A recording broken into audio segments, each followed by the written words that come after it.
YouTube as well.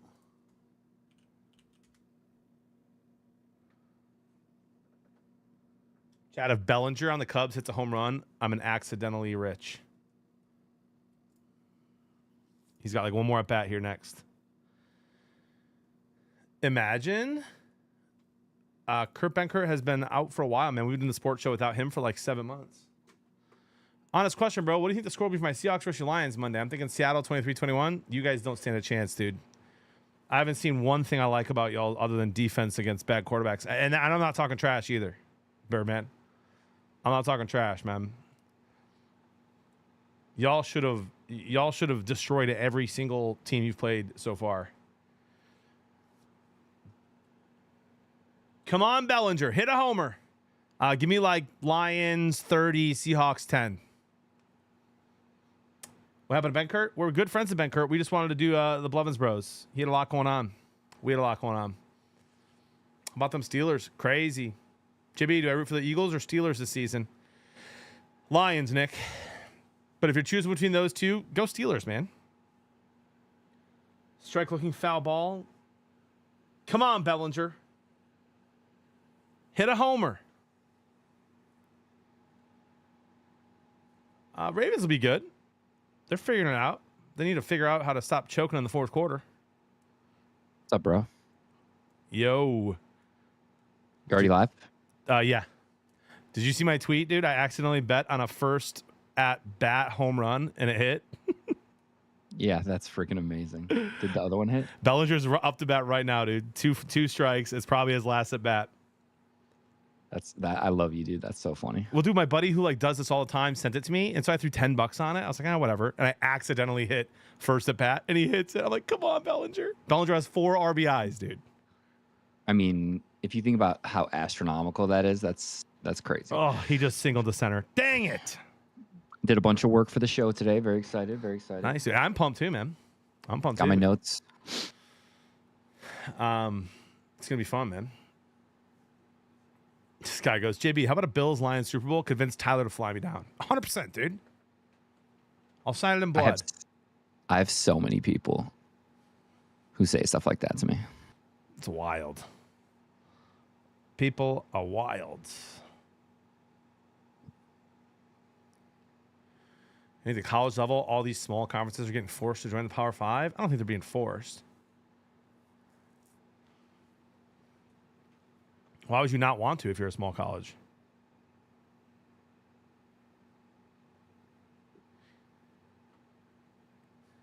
Dude, so I got to tell you this joke before Ty gets in here.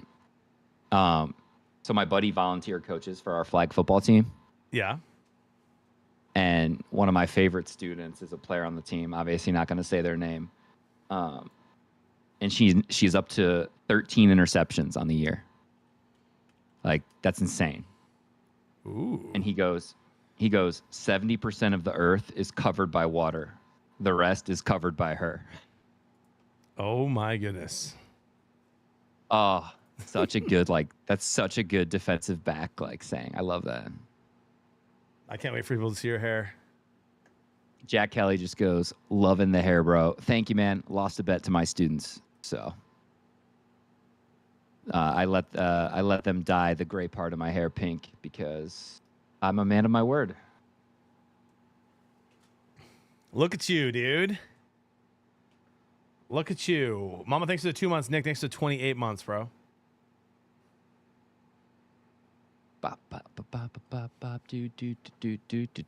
Dude, I'm so pumped to talk football. We have so much to talk about. We do, man. We also have to talk about them Tigers. Them Detroit Dude, Tigers. Marlins are winning too against the Twins. No way. I think the other team is also winning though. The Royals are 0-0 and the Orioles are winning against the Yankees. Yeah. But that's okay. That's okay. Late to the game, take it 32 months. Dude, do you know the % chance that the Tigers had to make the playoffs in August? Yeah, was it 0.1 or? Yeah. Yeah, it was less than 1%. And now it's like over 80%. Yeah. Dude, Tyler, 4 RBIs, brother. If Bellinger would have just hit a homer, I'd be loaded. What are we talking about? Well, my buddy Mike sent me a parlay. He's like, and I never bet home runs ever. He's like, dude, they're so due. I accidentally did one of them as a first at bat, and he crushed it. And I parlayed it with Bellinger. Yes, it was like with $10 to win like 800. And Bellinger has 4 RBIs, no home runs. He just singled in the 8th, so he's probably not getting up to bat again unless the Cubs going to run. I bet, Tyler, a bet that should have been 1,900 plus was like plus 8,700. Oh my gosh, that's so ridiculous. And he hit the hardest leg. Yeah, and the other one's not going to That's be. amazing. Absolutely so wild, mate. That's tragic. That's tragic. Obviously, I know the show is going to be today. Obviously, it's going to be all about the juiciness of the NFL. Everything Just that's a going on. little bit of juice. I'm live already, obviously. Me too. Doing my intro now. They can even hear me right now. I just want to let you guys know. Yeah, we're live too. So you guys, yeah, I know. I just want you. I want to let you guys know I do have a little juice going tonight as well. Tell us about the juice, dude. I got a little bit of juice going tonight. One's pretty simple. The Mets are probably done, so that one's actually. This is a no-go, but I got Brewers -4.5. That was a live bet, and they're up by 5. Bottom of the 8th, 2 outs. Pirates ain't looking good. I got the Cubs -4.5 and -3.5. They're up by 8, so I just need that to finish out. And then my little bit of juice. Are you ready for this one? A little bit of juice. The Guardians it's game over. It's top of the 9th, 2 outs, so that they won. I had a 3-leg, which was Tigers, Guardians, Royals. 250 to win 1,000. That's looking good right now. Yeah. And then I hedged it beforehand with a 175 to win 900. Cubs Nationals money line. Just that. So if the Nationals win, I get 868, right? And if the Royals win, I get 1,000. So I'm, it's perfect case scenario. So I don't really care. By the way, but the Nationals Royals game, 0-0. 6th inning, I think. 0-0, 1 on, 0 outs. And by the way, the Royals have 7 hits. No runs. I've been watching the entire time. It's wild. It's crazy. I need the Yankees. And if the Yankees and Royals win, I'm chilling. Big chili. Hang on. Okay, pop out. Let me pop this out. Okay, and then I gotta took the kids and Jody to sushi tonight. Is my birthday dinner. I saw that picture. Looked awesome, man. Dude, it's just so fun, man. The kids are at that age where they're just like, they make that stuff so fun. They're just cracking us up the whole dinner. Caleb tried fish eggs. Do you like it? Shrimp. Yeah, he loved it all. Kiara loved her crab cakes. Nice, dude. That's awesome. I got to cancel football practice tonight. That was nice. And good thing, too, because it was pouring rain. I do remember that feeling, right, as a coach. And I'm glad I don't have to do that anymore. It's kicking my butt, man. It's like it's just an extra, 5 hours a week, but it just feels like 20. All right, I'm gonna be talking to you guys, obviously, but when I'm like making clips up and I'm gonna be like, I'm gonna start some clips off and stuff, I'm gonna be looking at this camera because on my OBS, I have my HD camera here, and Andre requested that's the camera. What do you mean by that, brother? What do you mean? So you're saying like when you're about to say a clip, you're gonna be looking like away from us? I'm gonna be looking like right here. Interesting. But I can also kind of look back at you guys as well and just be like, da da da da. So I want to be in your field of view. you are my field of view. I can see you. I can see you guys. I'm just messing. It looks good. Right. Dude, let's get this started, guys. I want to talk I'm ready. football. I want to talk You football. want to talk football? You don't want to talk I'm so ready. Tigers? Real quick. Fine. You guys. Talk Tigers for a minute. We're going. If they make the playoffs. Go Tigers. And the Marlins are winning right now against the Twins. We have to go to a game. They offered us free tickets. They offered us a free suite. Listen, I want to say something, and it's very important. And listen, Tigers, you guys need to hear me out, okay? And you guys need to understand too. You guys were on your way out for the MLB season, and then we come along. We lose the game. Get blown out. We get blown out the game we're at. After that game, you guys then went out and had a 9th inning comeback win on the game that we weren't there for. Yep. And since then, But on a have heater. been on a heater, climbing and climbing and climbing. I don't want to break it. We went there. They lost the game that we were at. After that, they won every game. Not every game, but you know what I mean? They've been on fire. I'm not going back. What if it's like a cyclic return thing? Like now we come back and they finish this. Yeah, dude. We go back, Ty, and then they go on another run for the playoffs. Come on, dude. We don't believe in that kind of stuff. We got to go support our team. All right, I'll think about it. All right, sick. Dude, don't be that guy, man. Don't be that guy that when I got up at his house to go to the bathroom and his team scored a touchdown, he locked me in there.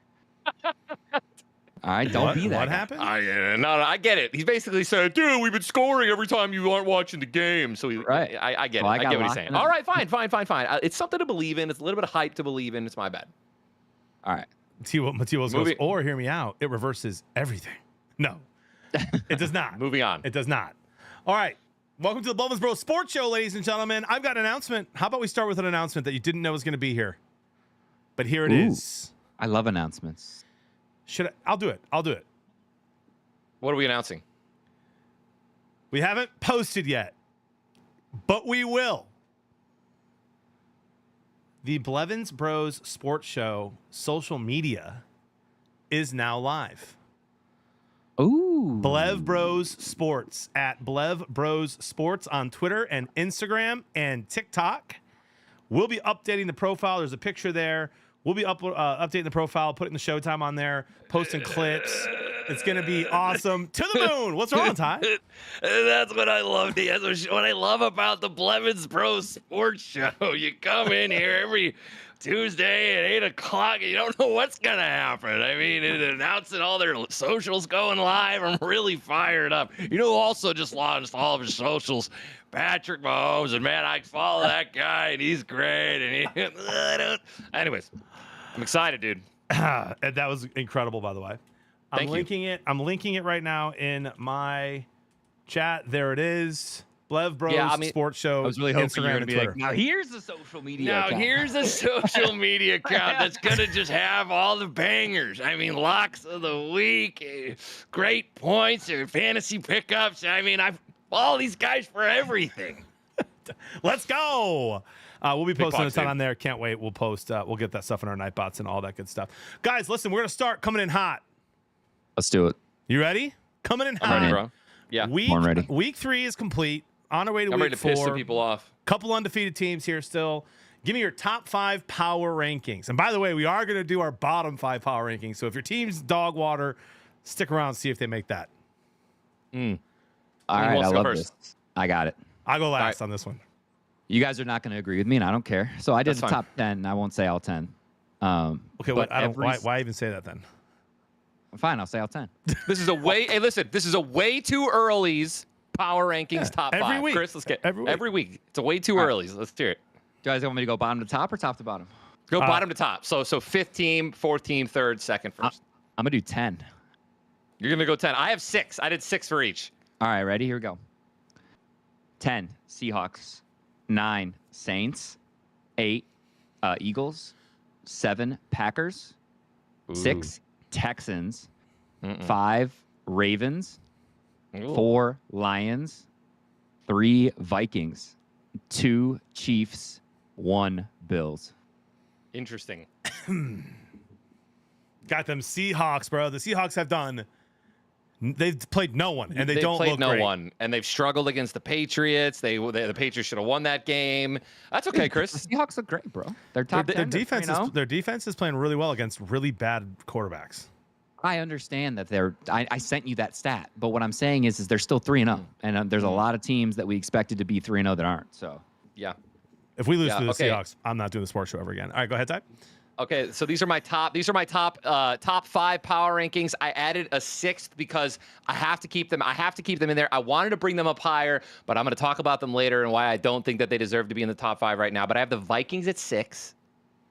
I have the Packers at 5. I have the Lions at 4. I have the Steelers at 3. Yes, I have the Steelers at 3. I have the Chiefs at 2. I have the Bills at 1. the Steelers at 3.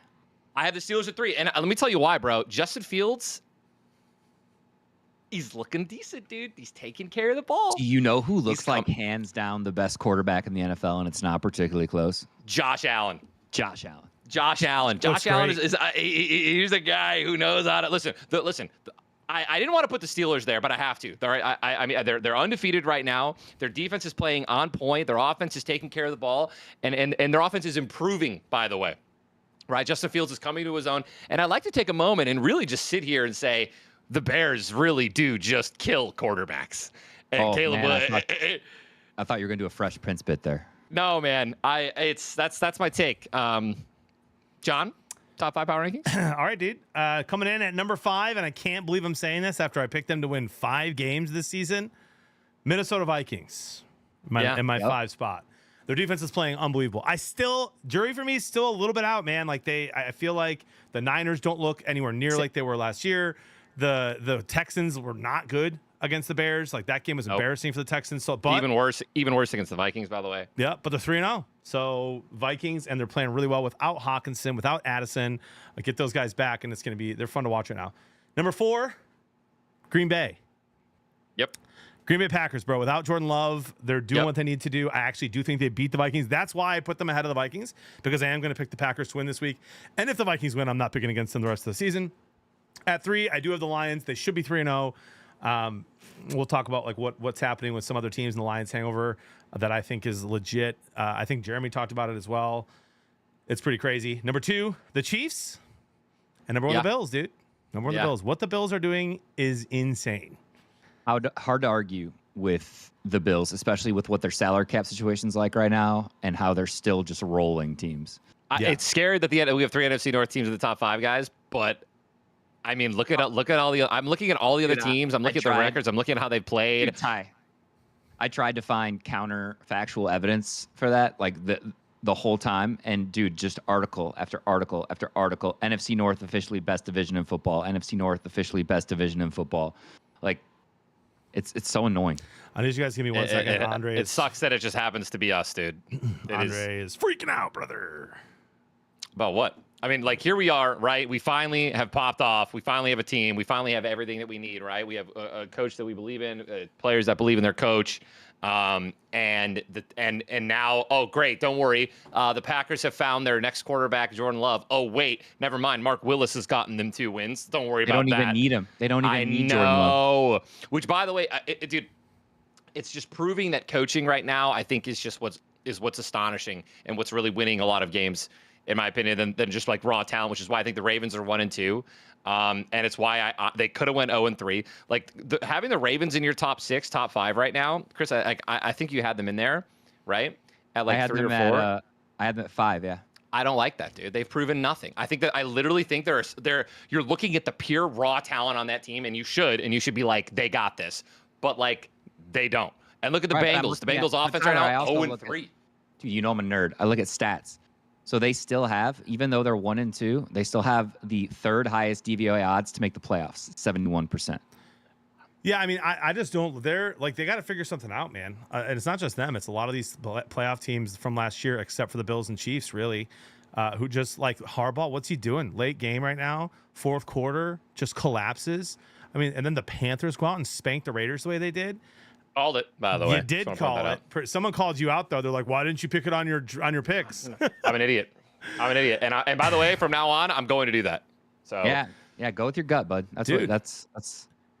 This isn't actually on the list today, but so that I went to bed last night, dude. I'm recovering from California. I was exhausted, traveling like crazy. So I went to bed before that 4th quarter, dude. This was 2 nights ago. Mahomes, right? Monday, yeah, Sunday Night Football. Mahomes. Sunday Night Football against the Falcons. I went to sleep. Woke up, saw the play. That was pass interference. That should have been ball at the 1, 1st and goal at the 1. And they win the game. How much time was left when that happened? Enough. Yeah. Like it was end of the game, or were the Chiefs going to have a chance? It was enough time. It was enough time for them to win the game, and then I think it would have probably been it. Dude, that was crazy. We just talked about the refs in Kansas City last week. And they do it again, man. I mean, you have the pass Bill Barnwell had a really good thread about that. I really encourage you guys at Bill Barnwell on Twitter over at ESPN. Can you summarize it? He did so he did a whole thread about that narrative that was going around that Mahomes gets calls, and it all started against the Bengals, right? Like that game, right? Yep. 2 weeks ago. Yep. And so he goes through all this evidence. It goes that based on the pure volume that he throws, Mahomes is one of the quarterbacks that has benefited least from calls. And then went on to say that the quarterback who had benefited the most was his counterpart in that game, Joe Burrow. Yikes. So Yeah, with Mahomes, it's kind of like what Tyler said, right? Is it like what came first, the chicken or the egg? It's just literally the pure volume and the fact that he's always on prime time. It just seems like he gets most of the calls, but in reality, he gets less. That's fascinating, dude. We have to look it up. Chat, go find what's that guy's name again, Chris? Bill Barnwell. It was a great thread on Twitter. Check out that thread, guys. All right, let's go on to the bottom 5 power rankings and go, if you can, go from 28 to 32. Yeah, this is gonna piss people off. I did 6 again as well because I really just wanted to add them in here. I did too. I got the Bengals at 6. I got the Jaguars at 5. I got the Titans at 4. I got the Bears at 3. And by the way, the Bears would be up more. Like I just think that their offense, like, you know what I mean? Like, their defense isn't going to win them every single game. It's already proven that. And their offense can't do anything. So for now, that's where they belong. And I got the Patriots at 2, and then I got the Panthers at 1. I would put the Raiders in there probably, but like, I still think that they can be saved. They have a signature win this year. Yes, I think that they can be saved. And again, that big, massive win against the Ravens, it just proves that they have the possibilities. So, but the Jags look just atrocious. The Bengals, I mean, if they don't fix their defense, it's over. Yep, it's over. 30th worst secondary in the league right now. It's over. Listen, if a team like the Commanders, literally, dude, right? Like, they have, one good defensive stop, which is what the Commanders had. The Commanders had a couple decent defensive stops, and then they won the game because they were just better on offense. And and both defenses were horrendous, by the way. Obviously, the Commanders don't have a phenomenal defense. Yeah, it's astonishing. And the Jaguars, I mean, what a disappointment, right? Who was the one who was all over Jaguars? It was John, right? Yeah, dude. Yeah, it looked like a really smart pick, week 1 against the Dolphins, and then Trevor Lawrence has looked horrible ever since. Trey Hendrickson has got to get going earlier for them in games. He's just got to cause havoc. Yeah, Ty, I'm with you. I have the Bengals at 27. This might surprise some people, but without Tua, the Dolphins look like one of the worst teams in the league. So I have the Dolphins at 28 until he comes back, if he comes back. Wow. I have the Jaguars at 29. I have the Patriots at 30. I have the Giants at 31. Yeah, I should have probably put the Giants in there somewhere. And I have the Panthers at 32 still. Disrespect on my Panthers, bro. The Red Rockets. My Panthers. The Red Rockets are coming out hot, dude. And by the way, they could beat the Bengals this week. And dude, you'd be a fool to think you'd be a fool. Andy Dalton had 3. He had 3. Listen, he had 3 passing touchdowns. Hubbard actually had some movement, right? Hubbard popped off. I think he got the most points in fantasy that he's ever had on the Panthers. I'm just saying, dude. No, I'm with you. A banged up defense, dude. A couple. Tyler, that wasn't why I was laughing. The reason I was laughing is because you guys hear what Saban said about Bryce Young? No. Mm-mm. So, like, a day after Bryce Young gets benched, Saban's just like, hey, that's what happens when you get thrown into a situation with no talent around you. And then Dalton goes out in the first half and throws 200 yards and 3 touchdowns. I mean, here's the thing. I still think jury's out on Bryce Young, but it's not a good look. Right. It's not a good an look. absolute dude. John. He can't see the middle of the field. Like, he just can't see it. He physically can't. You're saying he's too short? Correct. Yes, they took a huge gamble thinking that he was going to be their Drew Brees, that he had all the physical traits to be a short quarterback who could do it. And they were wrong. Yeah. Well, what about how tall is Kyler Murray? I don't know. Because Kyler Murray's like 5'1". No, and he's not getting the 5'1". yeah. No. Bro, Kyler Murray is a tiny fella, dude. Chat, look it up. Kyler please. Murray is 5'10", okay, which is 5'10". short for a quarterback. Right. How tall is Bryce Young? I think he's 5'9", but let's look. You're gonna tell me that an inch is 5'10". Wow. So you're saying he can't see over the field, but doesn't seem to be an issue for Kyler Murray. Kyler Murray doesn't throw over the middle often either. Drew Brees was often mocked for his height as well. He was 6 foot, and that's considered short in the NFL as a QB as well. Dude, you just have got to be able to see the entire field. And it's not I don't know. It's just tough, man. I feel so bad for Panthers fans. Yeah. Yeah, it's hey, brutal, listen, man. They just got their first win of the season, so don't feel too bad for them, man, because the Red Rocket might bring them home. Revenge game, dude. Revenge game against his former team. Jeremy said. I can easily see them beating the Bengals. They're home, right? The Panthers are home. What's up, Dalton's Chris? coming out hot. I'm just saying, dude. Bengals. I wanted to know your bottom 5. I got you, dude. I got you. Sorry, the Bengals look defeated. I just want to say they look That was another reason I actually am leaning a little bit more towards the Panthers right now. And Did you guys watch the game last night? Yes, I did. I Yes, watched it I top watched to both bottom, games, bro. top to Joe bottom. Burrow looks like. Did you watch T. Higgins make that beautiful catch over the middle and then go to? Do you remember that St. Brown play where St. Brown cut it across against the Bucks last year and then got that block by JMO? Yeah. Do you see what Jamar Chase did when Higgins was running his way? He didn't do anything, right? Yeah, he stood there. Not our Amon-Ra, bro. Not our JMO, dude. We throw blocks. We throw blocks, big boys. We do. Get in there. Bro, yeah, Jane Daniels, we'll talk about him in here just in a second. What a game. What an absolute Jane game. Daniels, ladies and gentlemen. Yeah, John, sorry, give us your 5. Your All right, bottom, bro, give five, me JB. the Chicago Bears at 28, dude. The Bears, Yeah. they're bad. They're super bad, dude. Their O-line, they might, if they could put traffic cones in place of their offensive linemen, they might have a better chance of getting positive yards. It's embarrassing. That play yesterday that went super viral from Sunday was one of the craziest clips I've ever seen. All like 4 men on the ground within 2 seconds. It's just unbelievable. And they don't even run forward. 4 offensive linemen. Right, just on the ground. I don't know what they're doing.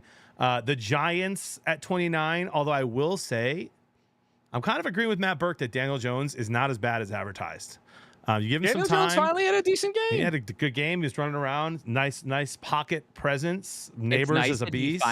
It's nice that he finally has hey, he's got to be down there somewhere. Yeah, he can just chuck it up. I've got the Panthers at 30.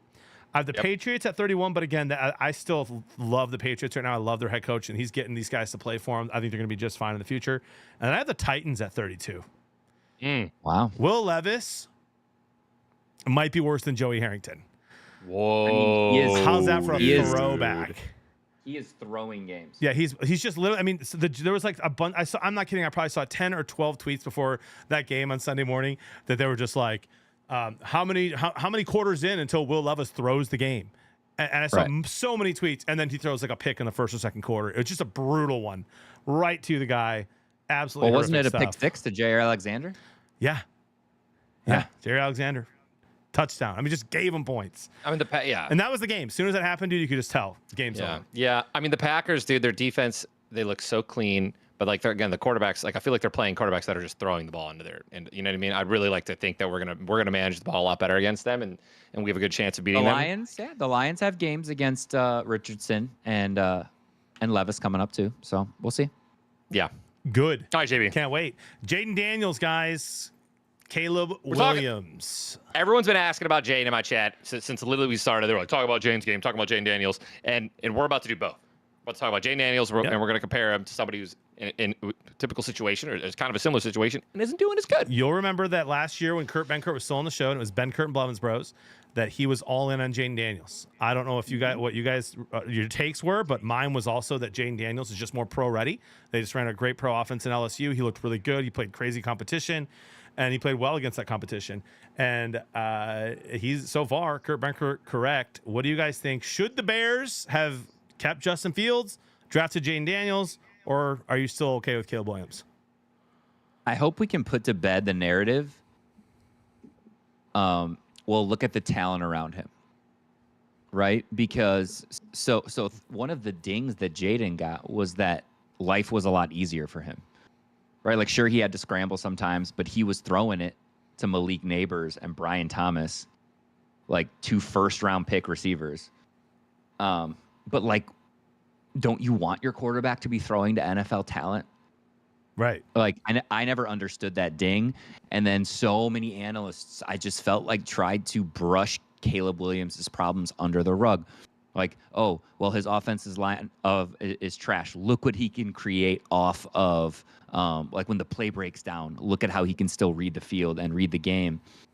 But, like, you don't want your quarterback to have to do that. It's nice to have in your back pocket, but you want them to be able to take 2-3 step drop and rip a throw accurately. And so I don't know. I think we all have to do better at analyzing these guys coming out of college. And I think if I'm a team that wants a quarterback, I just want a dog.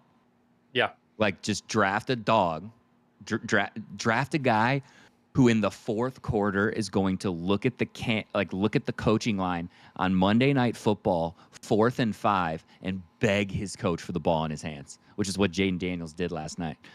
I got chills when he did that. Oh, dude, I loved watching that game. That game was lights out, top to bottom. Obviously, I had a lot at stake with Washington money line. I had a really good feeling that they could go in there and beat the Bengals, and they did just that. But dude, like again, we compare Caleb. Chris, I completely agree, dude. I feel like, and this is from an outside perspective looking in. Okay, I'm very new to the NFL scene in terms of actually analyzing first-round picks and all this stuff. In college, I'm actually just getting into college. This is my second year of watching college football. But I completely agree, dude. I think what happens is these narratives just form, and it just feels like it's in their best interest. I don't know if there's like puppet masters in the NFL that are pulling the strings in terms of a reporter, like, I don't know, reporter stance, right? Like, oh, they just draft analyst, reporter, yeah, sure, exactly, right? Like, I don't know what's going on, but like, I think you're absolutely right, Chris. Like, I had issues about Caleb Williams just by his attitude, right? I don't like his attitude in some of his interviews. Oh, I don't need to do this. I don't need to do that, right? Like, oh, I don't need to run this. I don't need to show up at whatever and go through the motions. I got this. I'm just saying, dude. Like, and now look, right? Like now, again, he's got one of the worst offensive lines in the NFL that he's playing behind. But like the Commanders' offensive line isn't like the top 5, right? No, it's bottom 10. And I love how the Commanders are using him, and they're using his legs and they're using his speed. Caleb's fast, right? There's so many designed runs that are for Jaden, and I love that. Right? Like it's you have to use every single bit of your advantage and just look, and that's coaching, by the way, right? Because it's not Caleb Williams' job to come up with these plays and be like, hey, right? Like, so I think that just look at I feel so bad for Caleb Williams. I feel bad for anyone that has touched the field and had to throw the ball for the Chicago Bears. I'm so sorry. Yeah, the Warren Sharp did such a good, Tyler, because you mentioned Jaden Daniels like designed runs. It's so funny. Their coach, after the first game, was just like, yeah, we want him doing less of those off-script scrambles, and we want him doing more of our design runs that we do. And then Sharp just goes, like, cuts the clip there and just goes, no. Right? Because if you look at him being creative off-script, it's way more positive EPA. It's like plus 2.3 or something versus when he's on script, it's like way worse. So he's actually better for the Commanders off script when he does things with his legs. It's crazy.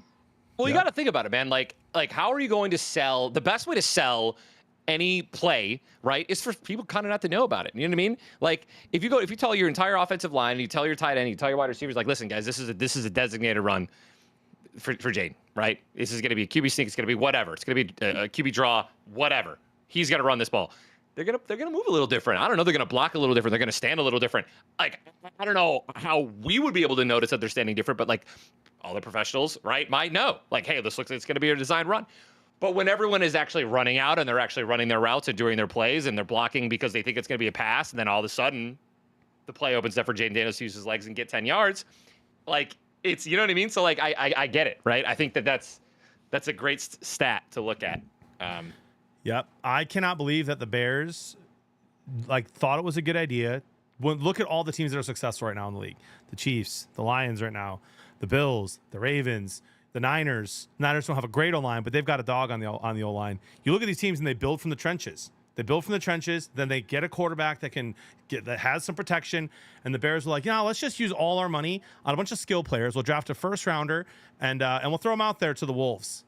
And it's just, it's horrible. I cannot believe that they looked at the success around the league and what's working for other teams and finally understanding build from the trenches, and then go sign Keenan Allen, draft Adunze, and draft Caleb Williams. Be like, all right, we're good now. And like some of us fell for it. I was like, they could win 9-10 games. There's no shot. Like, I didn't fall for it. I've already seen enough, dude. I'm not saying Caleb Williams is done forever. Definitely not. He's very young. But it sure looks like the Bears just Bearsed again. It sure does. I mean, and Jaden Daniels out there balling with less talent around him and not a much better O-line. Balling. And Justin Fields, 3 wins in a row. Never did that once in Chicago. 3 wins in a row for the Steelers. I know. I love it. I'm so happy for Justin Fields, man. Again, guys, the show is always going to be about we want players to succeed. We want players to do well. We don't want anyone to fail, right? And we don't want any team to be awful, even in our division, okay? But God, I'm so happy for Justin Fields, bro. The amount of is he the problem? Is he the problem? Is he the problem? Goes to a solid coaching organization, the Steelers, and is 3-0. And by the way, pour one out for Russell Wilson, ladies and gentlemen, because his spot is gone. Like, Hey, wait. Hear me out. Russell Wilson to the Dolphins. dude, why not? Right? I mean, I think they could get some pick power for that, man. Like, get it. Dude, Stafford Save. with the comeback against the Niners ruined that possibility of going to Yeah, Miami, right. like I said last week. Yeah. Which, by the Dude, way, he is so good. Like Convinced- Stafford might be the second best quarterback in the NFL right now. I might go, I called them top 3 this morning. It might go Allen Stafford right now. He is Yeah. playing. I mean, out this of season his you're mind. saying. Statistically, this season you For- mean? No, I just mean the way they're playing this season. Right, okay. Because Yeah. Mahomes, Like- Mahomes, Allen. No, Come on. No, Mahomes I like is Allen. not I like Allen right balling. now. He is not balling. I better than understand. I understand he's not balling better than Stafford, but if you're trying to win a Super Bowl this year, you take Mahomes. Oh yeah, dude. Of Right, course, you're always right. taking Mahomes, but Stafford's better right now. Yeah, he's playing out. better. He's balling out. That game was Right, insane. Convince me why I shouldn't literally just absolutely obliterate the Rams money line versus the Bears. I already did. Yeah, I already did. I don't see they're plus like You guys 120 made right now, fun of plus me. You 100. guys made fun of me for taking their spread 4 weeks ago. What was it, That's Chris? not Explain true. that because I don't remember what it was. I don't remember what you're talking. I have no idea what you're talking about. No, I remember you took bringing it their- up, The Rams were like +4, and you I took the that points. like a month ago. The fact that the Bears are still favored in that game is one of the dumbest things I've ever seen in my Well, life. here's It why, makes me think they John. don't know what's happening. Tell me why, Chris. It's because they have a good so they have the side of the ball that could stop Stafford, and the Rams defense isn't crazy good. Like they're good on defense, but don't get me wrong. I think Stafford's gonna carve them up, like he's been carving up everyone this year. That's exactly what I'm saying, right? I think that if you look at the Bears defense, like the Niners also have an astounding defense. They have incredible rush, like they get to the ball, right? They get to the quarterback. They actually have And- very similar strengths to the Bears. Exactly. So I can easily see Stafford again, just carving them up, dude. Just slicing them up, Go getting get a 'em. couple points, and then winning. By the way, and then after they're up by a little bit, just protect the ball. Dude, Right? he threw a high post to Tutu Atwell against 2 high safeties. Dude, he's also thrown a no looker in every single game this season. Yeah, I'm not kidding. And Aaron Rodgers said this last year. He throws more no lookers than anyone in the history of the NFL. It's unbelievable. Yeah, a lot of people think What he it's does. a Mahomes. A lot of people say it's Mahomes, right? Nope. But like, dude, Matt Stafford's been doing it for a long time, bro. Stafford's been doing it before he was even in the league. It's wild. I miss him, man. Watching him play this year, I'm like, I miss you, Stafford. He's my boy, dude. He's my boy. I love him, dude. The Bengals could use Matthew Stafford. Just kidding. Joe Burrow's doing okay. Guys, are the He's Bengals not cooked? doing awful. 0-3. Are they Dude, I cooked? think Are it's they the- done? Are they making the playoffs? And give me the amount of wins you have for them the rest of the season. Oh, hold up. I'll start with this, then you guys can go. So I have their where is it? I have their schedule pulled up. It is I not see- unrealistic. Go ahead, Ty. You first. No, Chris. I mean, listen. I went through their games, and I saw them potentially winning 5 games. Right? I think they could beat the Panthers.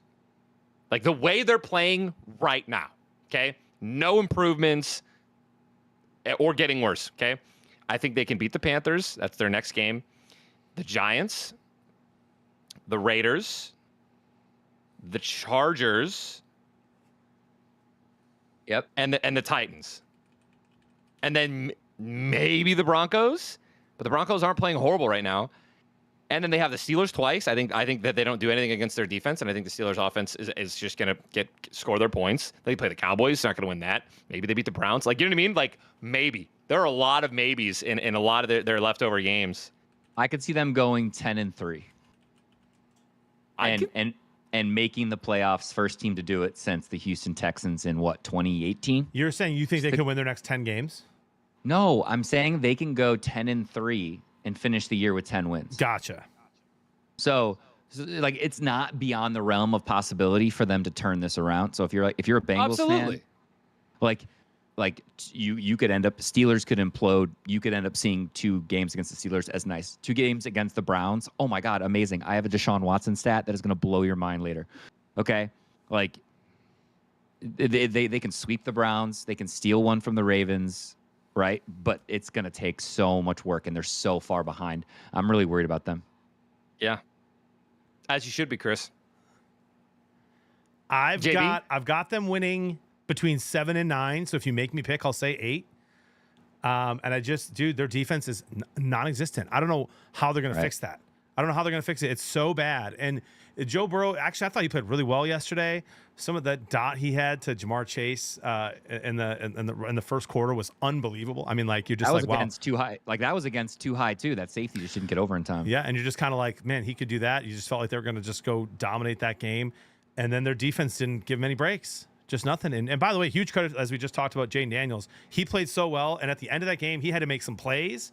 And against a team that was ready, if they got that ball back and the Commanders didn't keep getting those first downs, I think the Bengals win that game. Like, absolutely. If they got the ball back, I thought Burrow was going to go down and win it. Neither team yet. It was and like their when we played the defense Rams. couldn't make a stop. It was just embarrassing. So I'm going to say 8 wins. And I love Burrow and I love Chase, and they're fun to watch on offense. And I don't hate their head coach.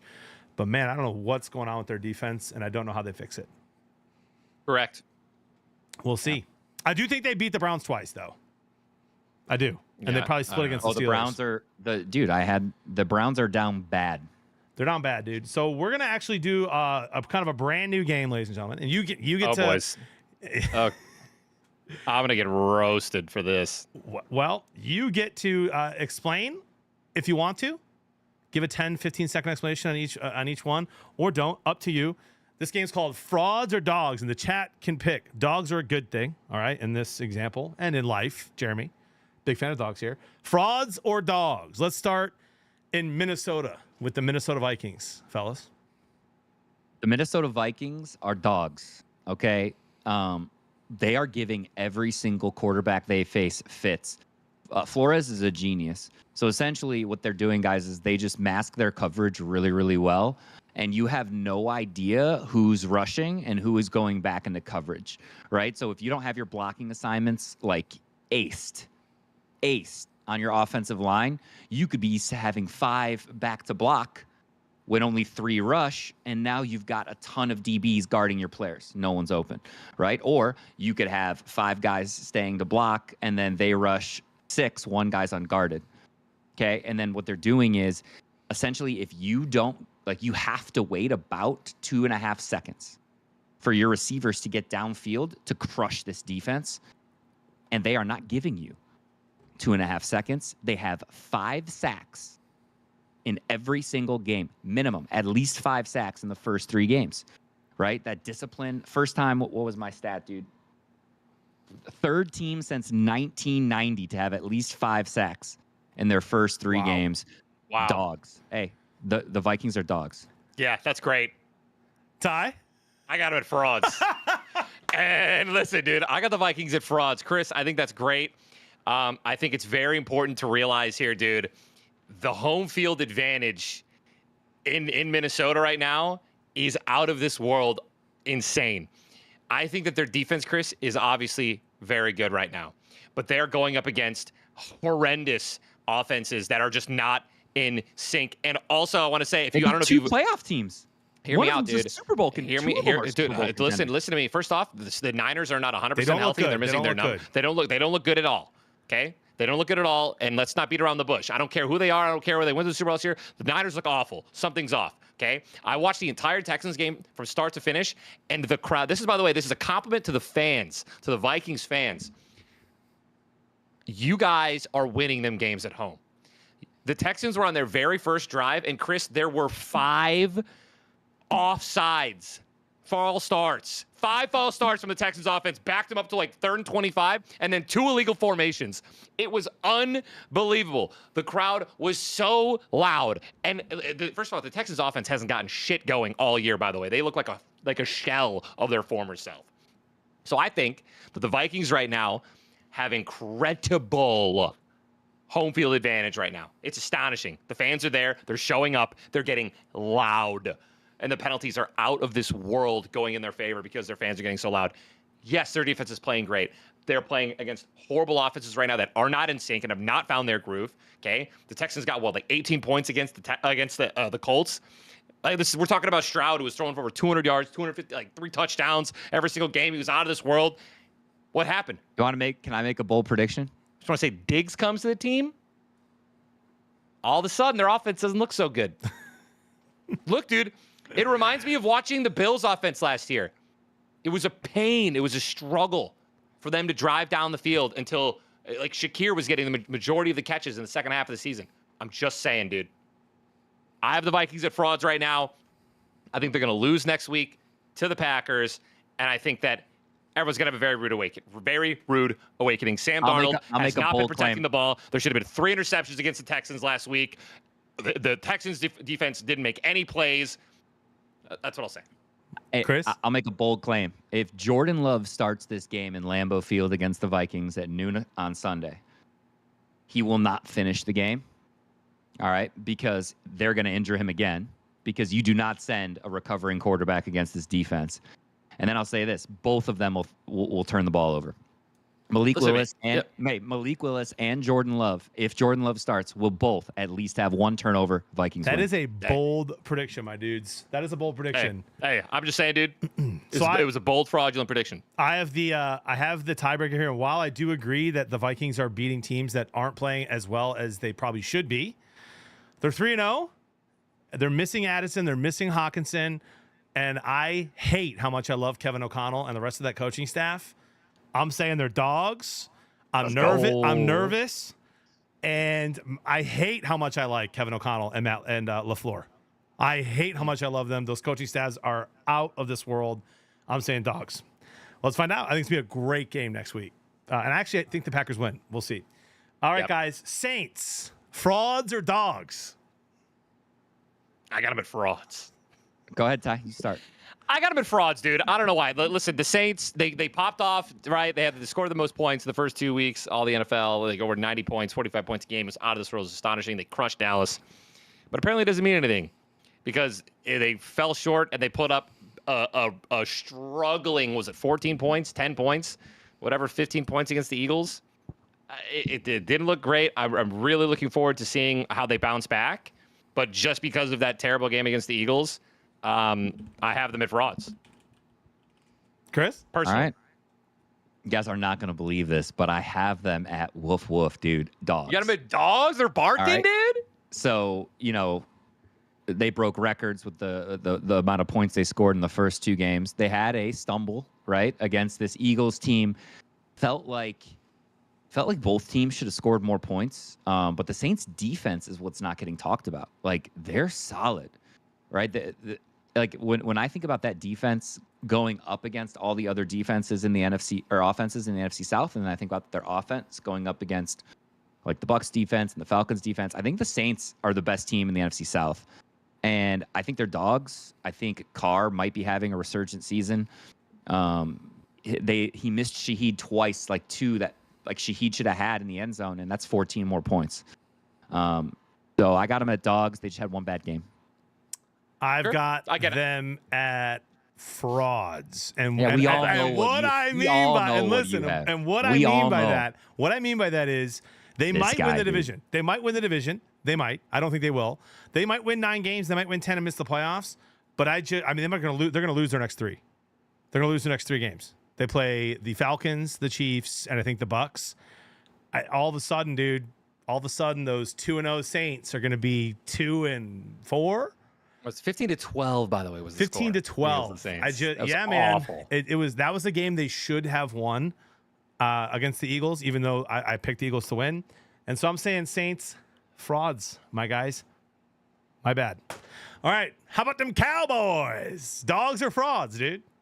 You guys are going to hate. I'm so sick of this. I'm getting teamed up on, dude. Oh, what are you going to say? The Cowboys are dogs, Chris? Dogs? Because of that fourth quarter comeback? I got them at dogs, bro. Can I start? Go ahead. Yeah, well, now you have to. Guys, I got the Cowboys at dogs. Okay? Again, slow start. Okay?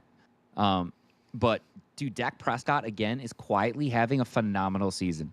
He's playing like one of the best quarterbacks in the NFL. Would you guess that he's thrown for the most yards this year? He already has over 800. He just doesn't have any help. Like this is a classic example. The Dallas defense is losing them the games. Right. This is a classic example of getting out-schemed on offense. So they are way too vanilla on defense. They're too vanilla with what they do. Mike, I'm not going to blame the Cowboys. I'm going to blame the defensive coordinator, like Ty said. Because they have the talent. They are way too talented. That's why I'm saying they're dogs to be doing this. The only like off-season mistake I think they made, I think they were too quiet. right? They really need to upgrade that running back room. And again, look who has to shoulder the load: Dak, CeeDee Lamb, right? So it helped to have Ferguson back. He looked really good. That connection looked solid. I'm gonna say the Cowboys are dogs, dude, and I think they still got a shot at the NFC East. Man, you know what, Chris? I'm not gonna lie. I think that's gonna change my answer. I have been watching a lot of the clips and a lot of the Cowboys games as well.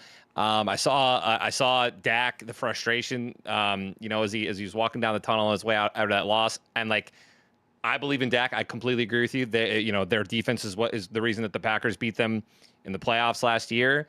I think it's the reason that they're just getting absolutely demolished right now. I mean, the Saints, remember, 45 points the Saints put up on them. I get it. So yeah, you know what? I had them at frauds. However, unlike the Bengals defense, whereas like, what do you do because there isn't the talent there? The Cowboys have the talent on defense, so let's hope that they change it.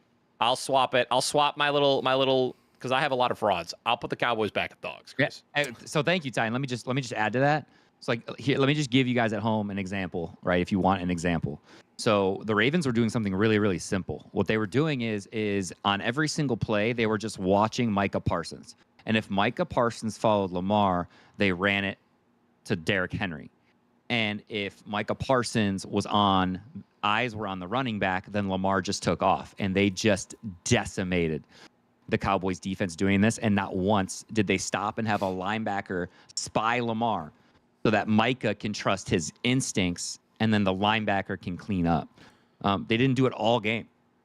Chris, send that message. Send that clip to Jared Goff and the Lions, baby. When we go to Dallas, Jared Goff, just run that ball, baby.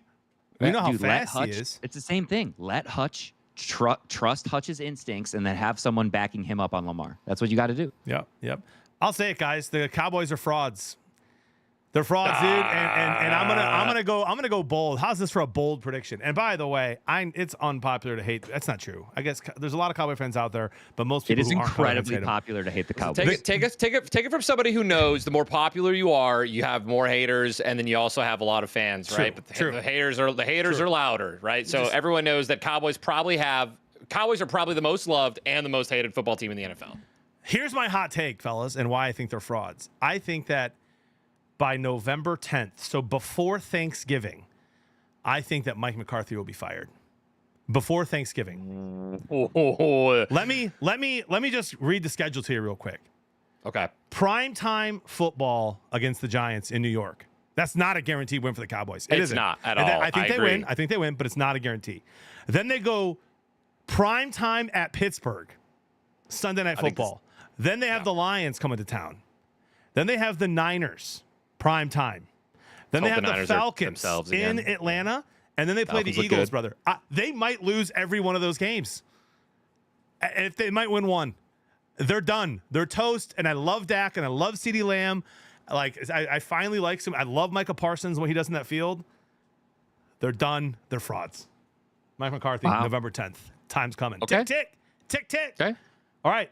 Washington Commanders, boys. Let's stay in the NFC East. They're dogs. I got him at dogs, dude. I got him at dogs. I got him barking all the way.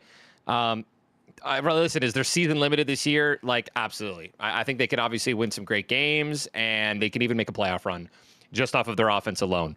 But defense wins championships. I think that in the future, hopefully they make some great defensive pickups, defensive plays. And I see the Commanders. It's a real bright future for the Commanders right now. And I think, winning against the Bengals on the road, it's a big win. It's a big win. They're dogs. They're dogs, and they're going to compete for the NFC East. I completely agree. For those of you that don't watch the show often, I'm not normally the one who goes against everyone, but apparently y'all ganged up on me today. The Washington Commanders are frauds. Wow. Okay. They are frauds with a dog at quarterback. Dude, Jaden Daniels, what he did last night was spectacular. Okay. But you can't do that every week in this league. He's going to take a lot of hits. And that defense is awful. They have the worst secondary in the NFL. You saw what Jamar Chase did to it. You can't go too high. You can't go too high and let Jamar do that twice. Like, I would understand if they were single high safety, playing a zone or something, and Jamar Chase snuck by you. But how the heck does that happen too high? Like, they're so bad. Their DBs are terrible. They're going to get carved up. Sure. I slammed the over against the Cardinals. I just think that is two offenses that are just going to go at it. I agree with that. But it's just not a sustainable. It's not sustainable. So they are frauds. I think they finished with a losing record. Oof. Okay, but hey, Jaden Daniels is a dog, so He's a who dog. cares? All right, The future is bright. I'm not doing this. sure. I'm not doing this with every team, but it's too interesting to not bring up. This is the Commanders' schedule for the next 6 weeks. Cardinals, Yeah. very winnable. And by the way, I'll say it now because I don't think I actually put it in the notes. The Lions' hangover is real. The Lions' hangover is real. The Rams gave them everything they had, lost a close one, and get blown out the next week by the Cardinals, and then come back and beat the Niners.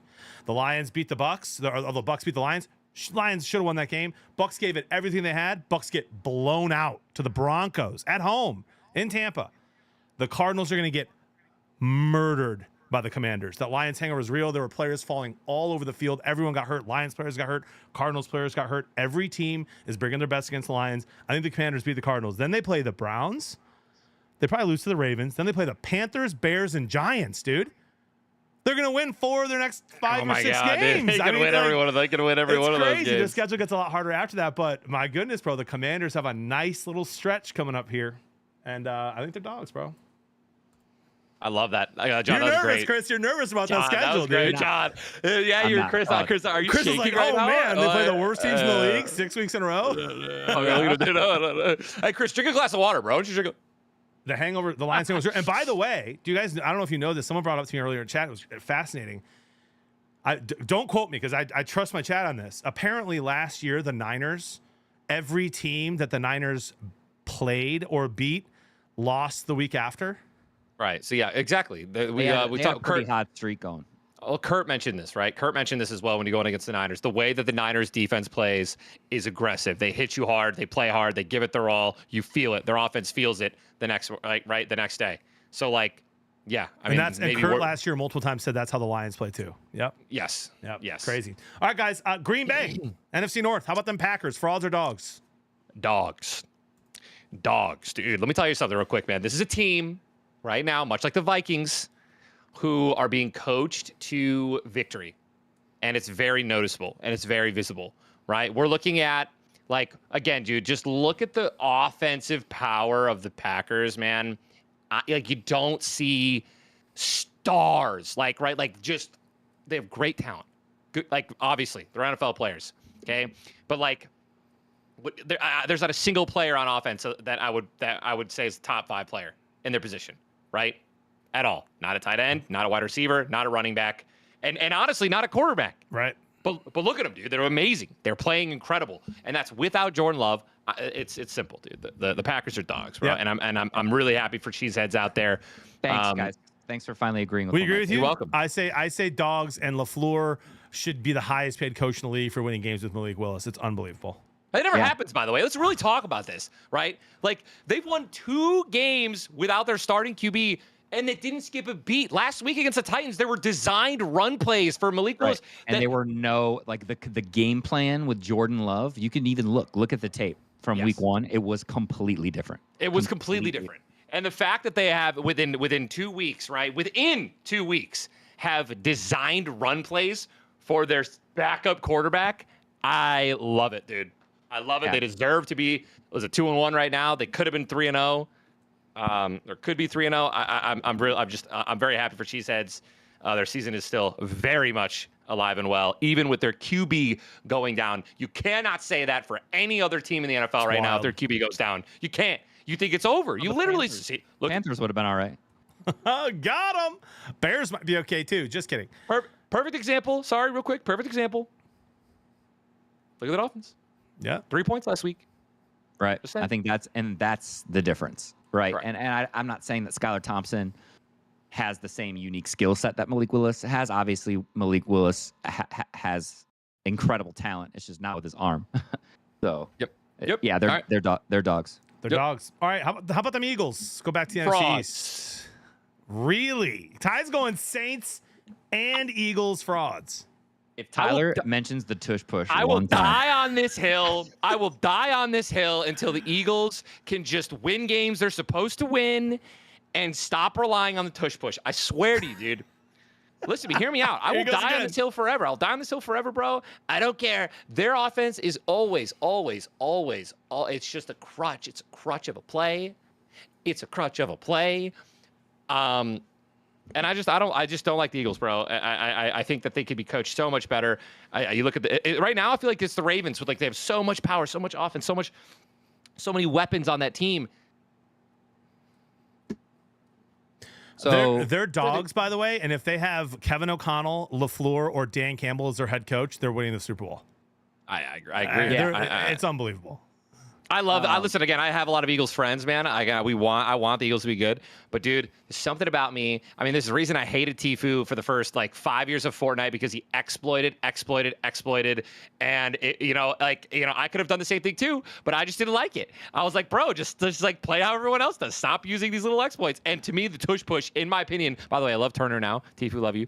But the tush push, in my opinion, is just one of the cringest exploits in the NFL. And again, I think it just cripples their offense mentally in the back of their head. That's why I don't use the Iron Man hands, dude. Unbelievable. I refuse. I think the Eagles are dogs. I think that Sirianni needs to go.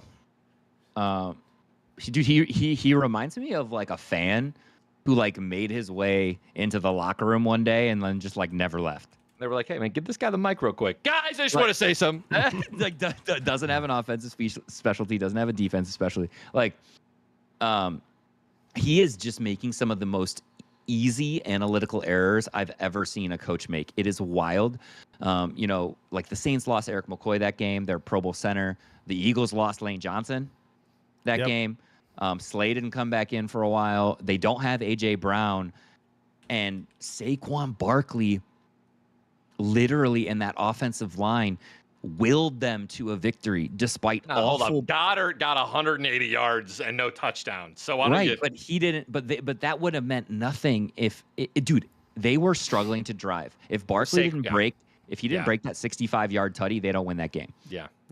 Yep. And so dude, they have so much talent, especially when they get healthy, right? AJ Brown hopefully comes back either this week or next week. I think they're dogs. Yep, they're dogs. Sure. Texans, dude. How about them Texans? Frauds. Fraudulent. Wow.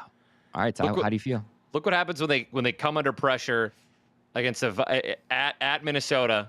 Hold on now, and they just keep coming all night. Never seen a hole that big. I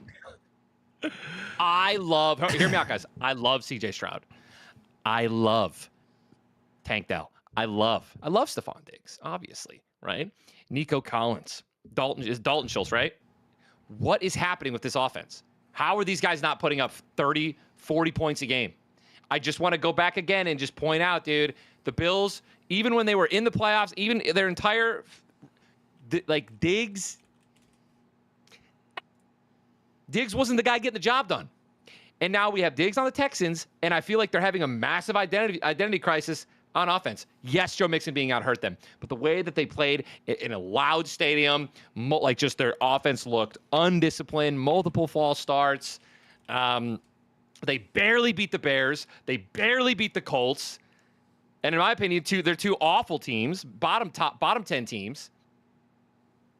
And then they lose to the Vikings. By the way, who I also called frauds earlier too. So listen, I love the Texans. I love the story and the explosiveness of their offense last year. Let me see it, dude. It's time. Break it out. Let's start seeing some big boy games because it's what I'm looking for. So I'm going to give, on this one specifically, I'm going to give them the benefit of the doubt. I'm going to say that they are dogs, okay? But with a caveat, think about the way Jared Goff has started this season, right? It hasn't been the greatest against not too great defenses. So I see their struggles early as an offense to click, and they've put a lot more together already. And Stroud has looked good at points. So I'm going to say that they're dogs, but I will say this: I called the CJ Stroud regression.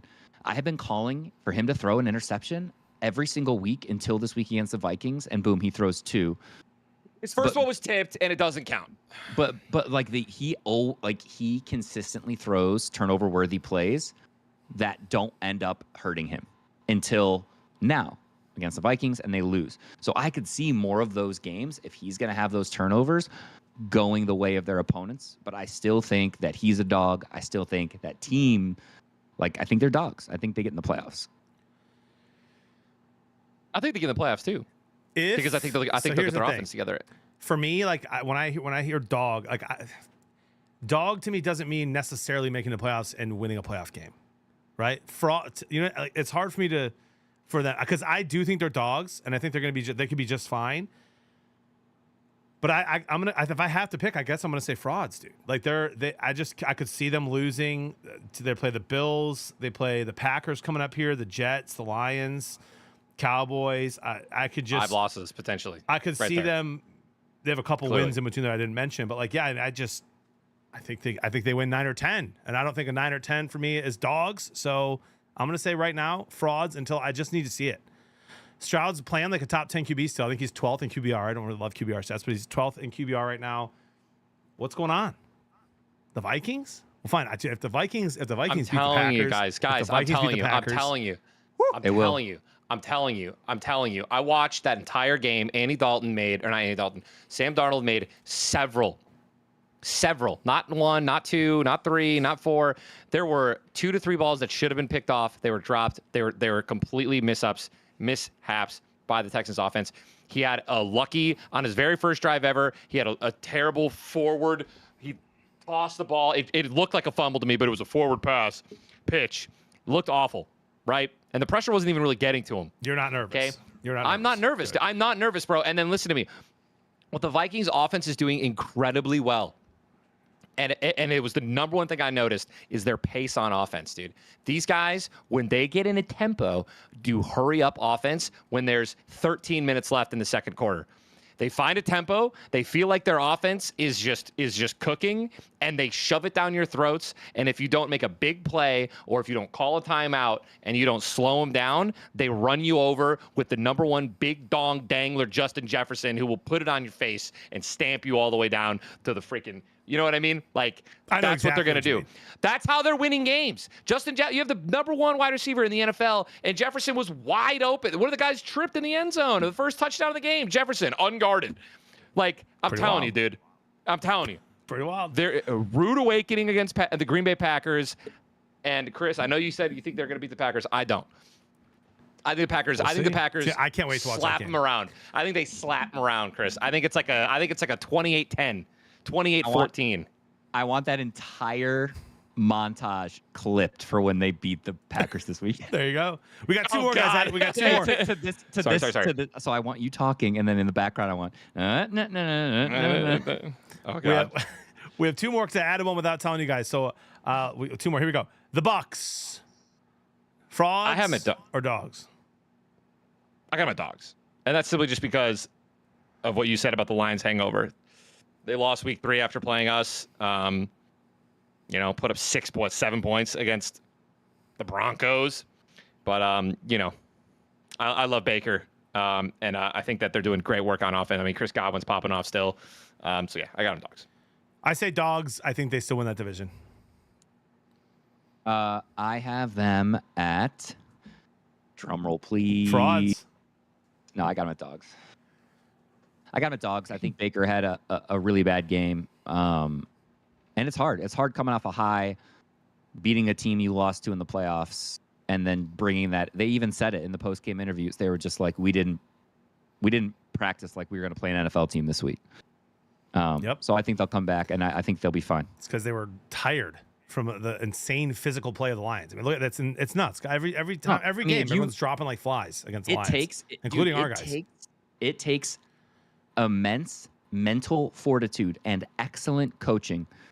Dude, this is a low parity league. Like, there's not a lot of parity in the NFL. Like, there's very little separating great from terrible, and anyone can beat anyone. So it takes such mental fortitude to go in and play the freaking Broncos with don't throw the ball 12 yards downfield Knicks and treat them with the same energy of a team that just beat you in the playoffs. So right. I get it. Yep. I think they're dogs. Yep. All right. Seahawks, Seattle, 3-0. They play the Lions Monday night, baby. They've been the Lions they've just had our number for years, and since starting really in the playoffs a couple years ago, when Stafford was QB in the Lions and we lost in the first round. It wasn't even close. Seahawks, frauds or dogs, fellas? I mean, I'm gonna have to put them at frauds until they beat it like a very, very good, respectable team. So I know they have not played a good quarterback. Okay, they played Jacoby Brissett, they played Bo Nix, and they played Skylar Thompson of the Dolphins. I understand that. Okay, they're still 3-0 in the NFL. They have a new coach. They have a new coach who was the defensive coordinator of the Ravens, who slapped us around last year. So he was on the sideline as they decimated us while we were all there watching that together, Ty. I remember you screaming in Vegas. I mean, that's because I put $5,000 on the Lions money line, and that was not the game to do it. Yeah, and now he's the head coach, and now we're playing him again. He knows exactly how we like to run our offense. Oh no! So, they're dogs until proven otherwise, and I think that I'm taking the Seahawks points on Monday. I think it's 4.5. That's crazy. I think that's crazy. I think if we win this game, we win it by maybe a field goal, or it's like last-ditch heroics. It's going to be a great game, and thank God it's at Ford Field. That's all I'm going to say. Yeah. We are about to decimate the Seahawks. It is not going to be close. It's not going to be close. They're absolutely fraudulent. They're not the same yet without Pete Carroll. They barely beat the Broncos 26-20, and they should have lost that game. If Russell Wilson is playing for the Broncos in week 1 instead of Bo Nix, they win that game. And if they played again tomorrow and the same thing happened, Bo Nix is already better than he was that game. They won by 6. They beat the Patriots by 3. And they should have lost to the Patriots. And then they beat the Dolphins, who, I mean, dude, like, the Dolphins are not winning unless Tua comes back. They've beaten no one. Fraudulent. Yep. They lose to us. They lose to the Giants. They lose to the Niners, the Falcons, the Bills, the Rams, and the Seahawks, and the Cardinals all in a row. They're losing their next 8 games. The Seahawks are frauds. Clip it. Seahawks are ship losing it, to the Seahawks? post it on my Twitter at me. If we lose to the Seahawks, I'm quitting the sports show. Oh, God. Wow. I mean, the shortest, and by the way, minus 4.5 is free. I'm teasing it to -7. We need a host. New host. Yeah. All right. I'm teasing it to -7. Okay. I don't want to be that guy. I'm not going to be that guy that says something that I don't mean. So let me back it up a little bit. If the Lions lose to the Seahawks, I will dip a donut in pickle juice and hot sauce and eat it on our next sports show. Okay? Someone clip it. I don't know why you would do that to Hold yourself. me to it, because I'm confident it's just not going to happen, and I can't talk about burritos because that's inappropriate, and I can't get too crazy. You know what I mean? Sure. All right. Pickle juice and hot sauce. Got it. Pickle juice, hot sauce, donut, dipped in there, bro. Eating it. Someone just said, why do you do that all the time already? Okay. Wow, bro. Tough. All right, frauds or dogs? That was fun. I love how John worked a punishment of him eating a donut. Come on, dude. Come on, fellas. Whoa, man. Why is John's punishments always eating foods that are bad for you, dude? We lose. Gun to my head. I'll have a strawberry pie. I'll go to Buffalo Wild Wings, and fine, I'll eat 50 hot wings. All right. Fine. Hey, with my hands behind my back. Oh. All right, dude, listen, if the Lions lose, I will go to Shake Shack every day for a month. I'll gain all the way back that I've lost in hot that summer. Double cheeseburgers every single day. All right, listen, I am going to call you guys out here. Okay. Next segment. Frauds or dogs. That was a lot of fun. Well done. That was fun. The Lions found a way to win on Sunday. They covered the spread again, by the way. That's 2 games so far this year they covered the spread. And if they would have scored that touchdown to win the game against the Bucs, like I thought they would be 3-0 against the spread, which is why I think that the -4.5 is free. I got to call you guys out publicly here in front of everyone. Okay, I'm ready. Mostly Chris. Chris, love that. You reverted to mid-season hating Jared Goff when he was 10 for 10 with 2 touchdowns and no picks. Mm-hmm. And you were just like slaying. I mean, he's horrible. Look at him. We're never going to win. I did not say that. Brother, it was bad. I never called him horrible. And you still, at the end of the game, you're like, oh, he's got to play better. I mean, he played amazing. Dude, like, objectively, he played really well. He did. We got saved. We got saved by a 2-minute warning pick 6 call, and then he threw another awful interception. He has to play better. He has to. Listen, I'm telling you right now, We know who he is. Dude, though. if I want he you guys. if he doesn't play better, we're not going anywhere near the Super Bowl. I want you guys to understand, though. He is. If I'm going to watch the rest of the season with you, I need you. We all know who he is, bro. He does okay and above average when he's protected. He's going to take a bad sack every game that you wish you would have ran it. It doesn't. He's not going to run. I mean, he's running a little bit more this year, but he's not going to run. He's hit his over 3 games in a row in rushing yards. He's going to throw a pick here and there, but he was steady and amazing on Sunday. And you guys were so negative about him. And y'all want him to clutch. be. You want him to be Josh Allen. Here's what I said. I literally said, if he just played well in the third quarter, he wouldn't have had to play perfect in the fourth. He wouldn't have had to win us the game, which he did. He did win us the game. He made a beautiful play with his legs, and then he made a great first down throw on third down with his arm. Right? And then he won us the game. But he was also the reason it was close. That's all I'm saying. Yeah. I just can't hear you talk about we paid him because you have to. That's what you have to pay quarterbacks who are starters in the league now.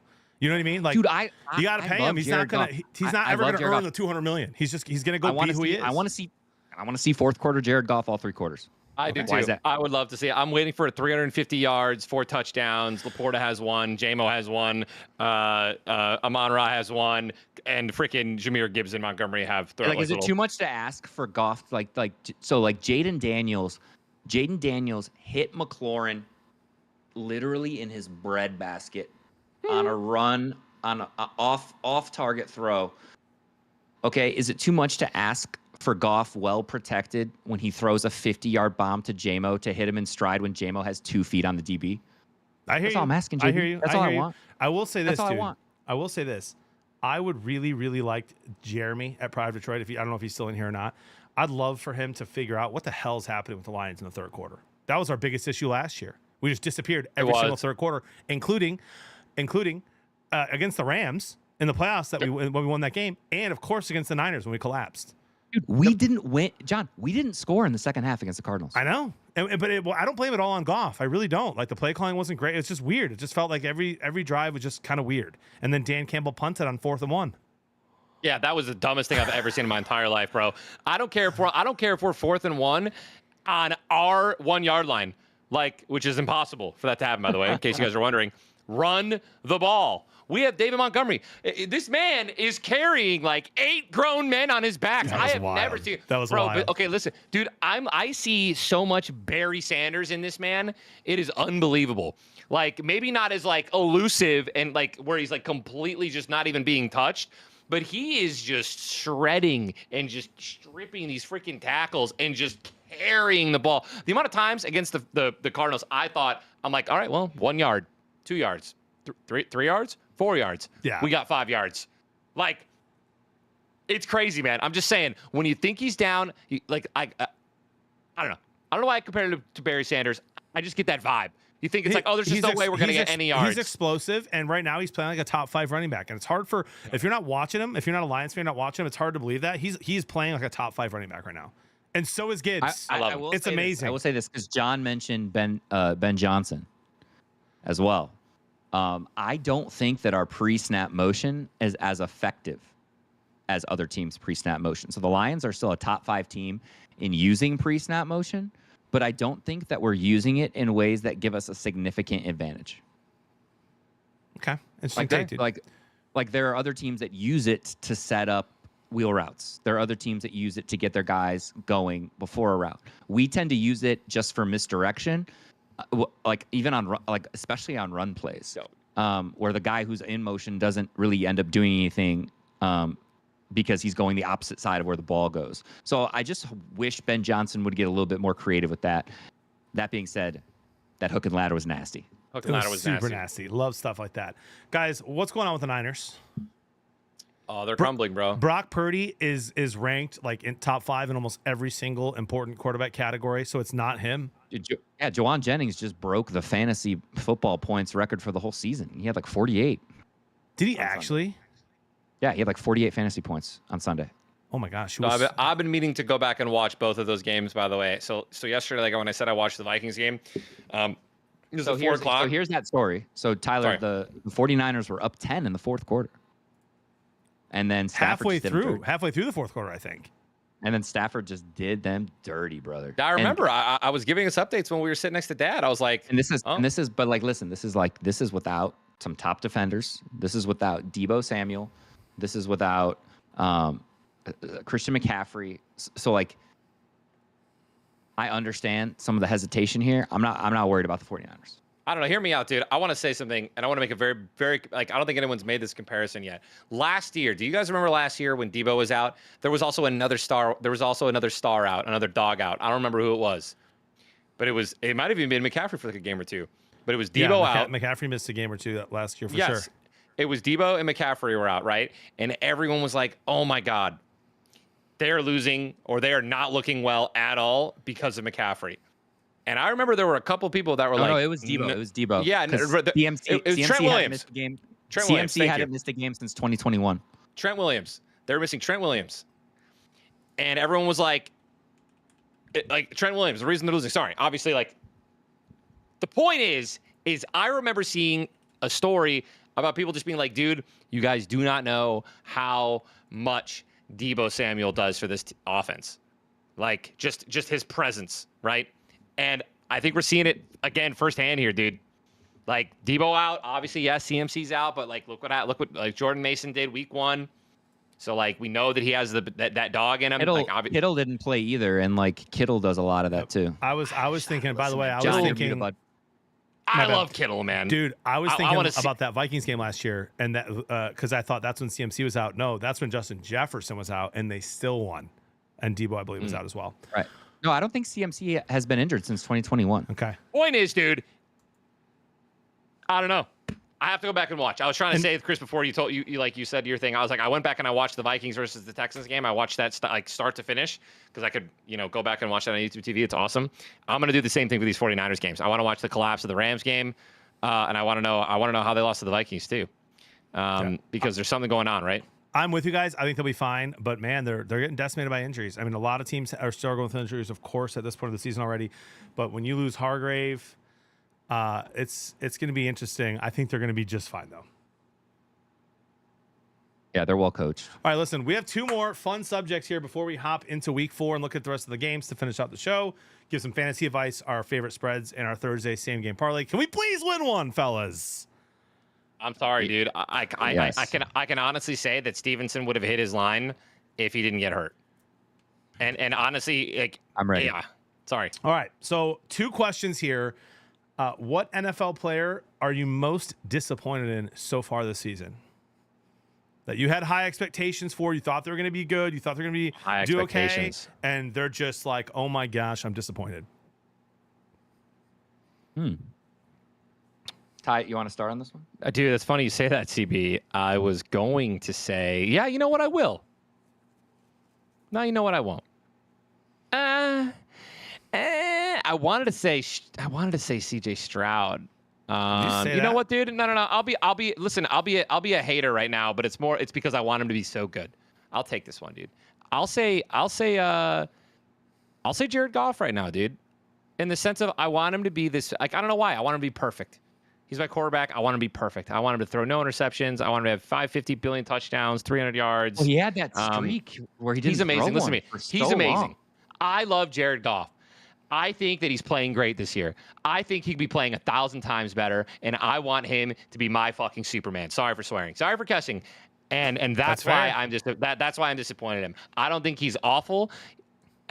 Clearly, I want him to be perfect, dude, because I want my QB star to be perfect, dude. So yeah, I'm disappointed in Goff, but I just want him. I don't know, man.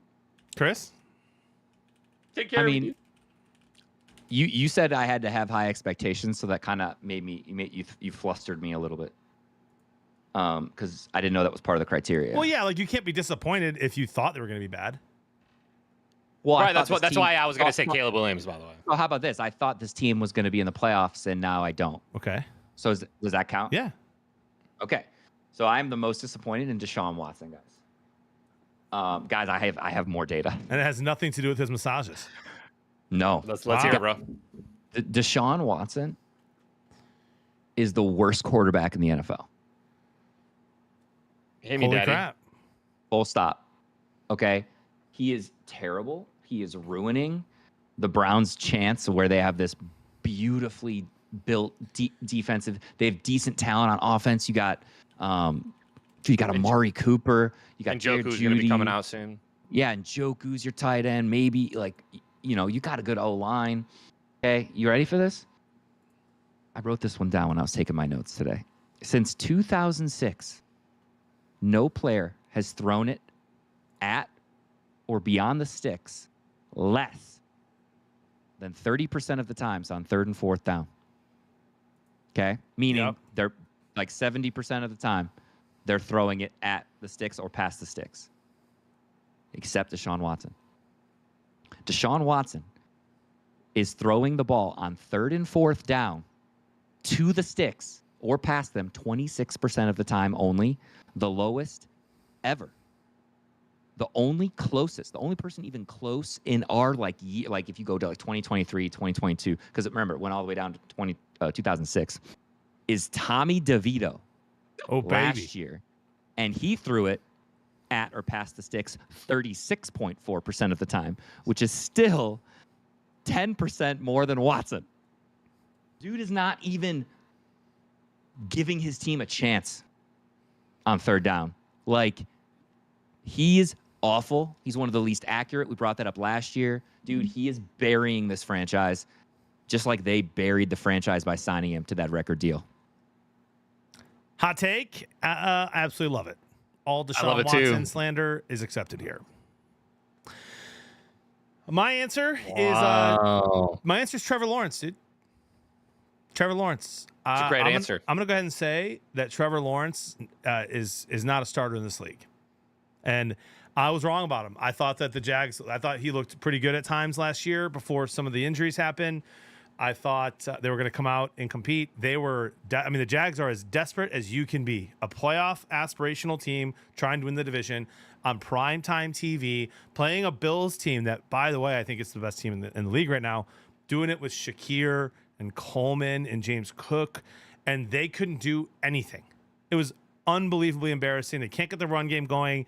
I feel like they have pieces, and they just can't get it going, and so I'm super disappointed in Lawrence. And I don't know if it's the offensive coordinator, he's in his 3rd year. I don't know if it's their head coach, but the Jags look horrible. Trevor Lawrence, Warren Sharp went in on Trevor Lawrence this morning on his show. So he agrees with you, man. He's crazy. He's bad. And somebody says prime time doesn't help. I wasn't saying it helped. It puts pressure on. You have to come out and perform. And he did not. And that team backs against the wall, desperation mode, laid an egg, embarrassing. Let's flip the script. What NFL player are you the most excited about so far this season? Can I start? Let's affirm somebody, dude. Let's affirm some people. Chris, hit it. I want to steal it from you guys, just Please in case you had him. Don't steal it from me. Aiden Hutchinson. There you go, baby. Let's go. Let's go. All right.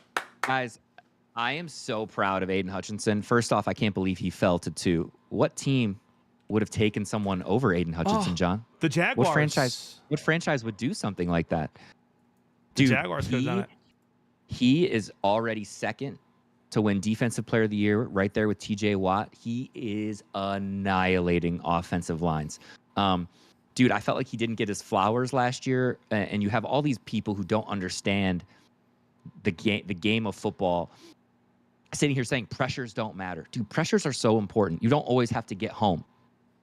Yes, sacks can ruin drives, but pressures can lead to turnovers. Pressures lead to mistakes. Pressures lead to 3rd down, 4th down, right? And Hutch led the league last year. Now he's coming out, money where his mouth is. Not only is he still high on the pressure rate, he's getting the sacks. They're coming. We always knew they would.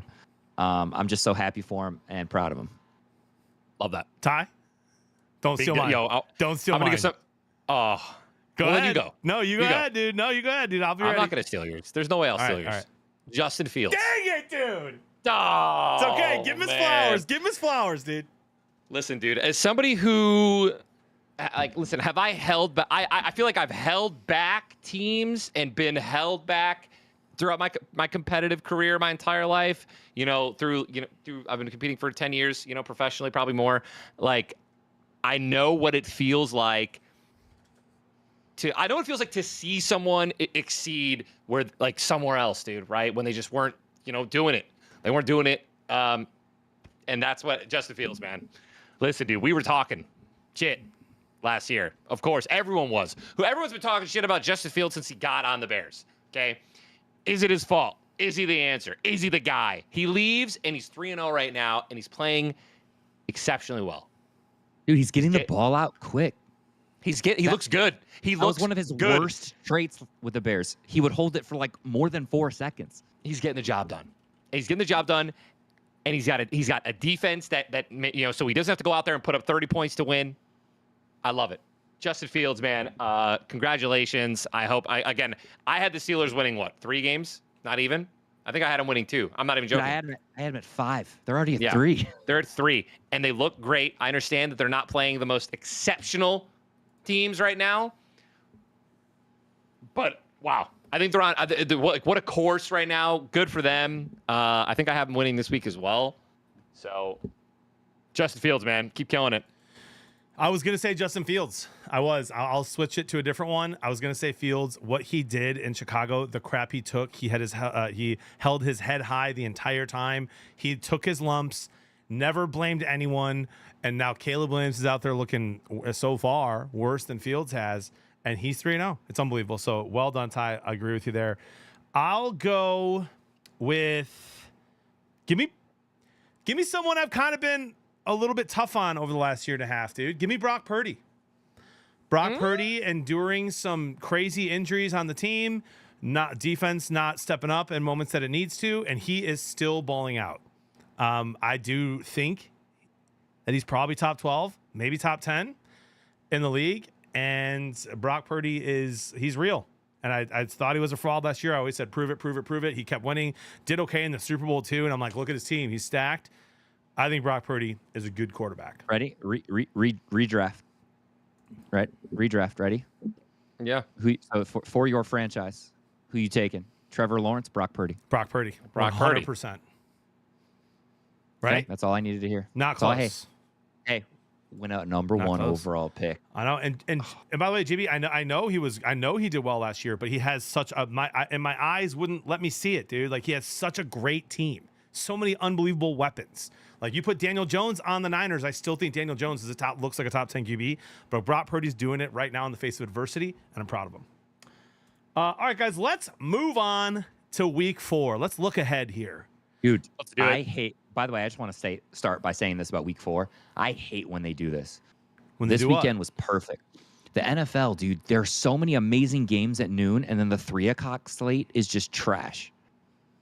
Like, tell me it's not actually trash. Tell me that there's one good game on at 3:30. Well, yeah, of course, but it's not as good. Listen to this. Ready? Listen to these noon matchups, okay? Okay. Saints, Falcons. That's a good one. Yeah, absolutely. Okay. Vikings, Packers. Oh, yeah. Eagles, Bucks. Oh, yeah. I'm actually, I know you guys might not be excited for this. I'm excited for Steelers, Colts. Me too. I want to see. Yeah, me too. Okay. And now listen to the 3 o'clock slate. You left out the Panthers. Yeah, no. How dare you leave out? What do you mean? We got Panthers, Andy Dalton potentially Okay, going ready? 2-2, and then the Bengals could be 0-4. That's going to be a And great then game to watch. Listen to our only 4 options at 3 o'clock. Patriots, 49ers. Chiefs, Chargers. Browns, Raiders. Okay, and then finally, maybe a fun shootout, Commanders, Cardinals. I love the over in that game, by the way. And then the Monday night game, Dolphins, Titans. Dude, am I crazy? We'll talk about it. We'll talk about it. Chris, I actually think that the Chargers play the Chiefs kind of tough this weekend. Oh, I think they do too. I think that's. I told someone in my chat. Someone in the chat goes, "Who would you start, Jaden Daniels or Patrick Mahomes this week?" I said Jaden Daniels in fantasy.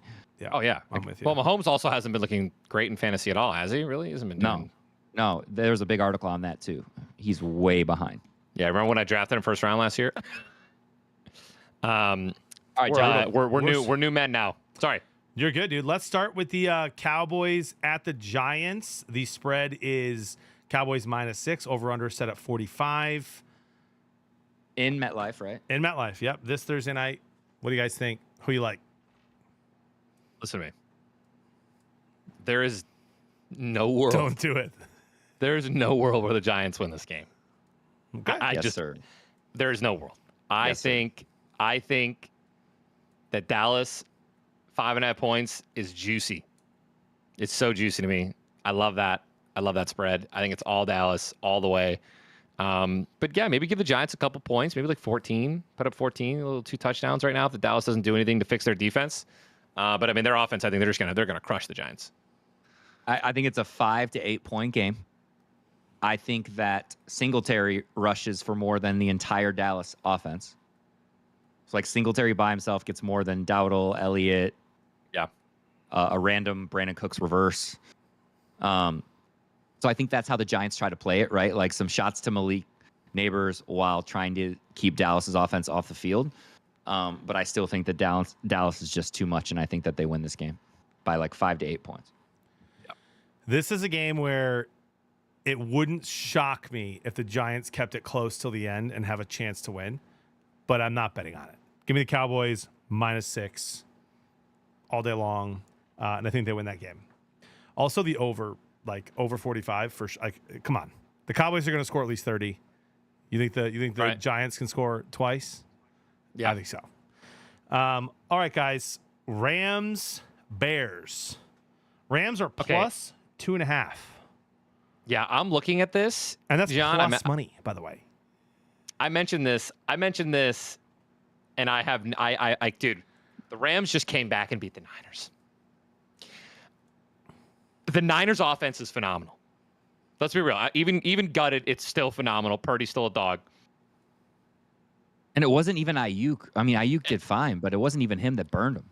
Explain to me why I should not put $5 million on the Rams money line right now. I at mean, plus dude, 1. Ty, the plus 2.5 is plus money too. That's insane. Yeah. You never see that. Plus 2.5 is plus 102. I've never seen that.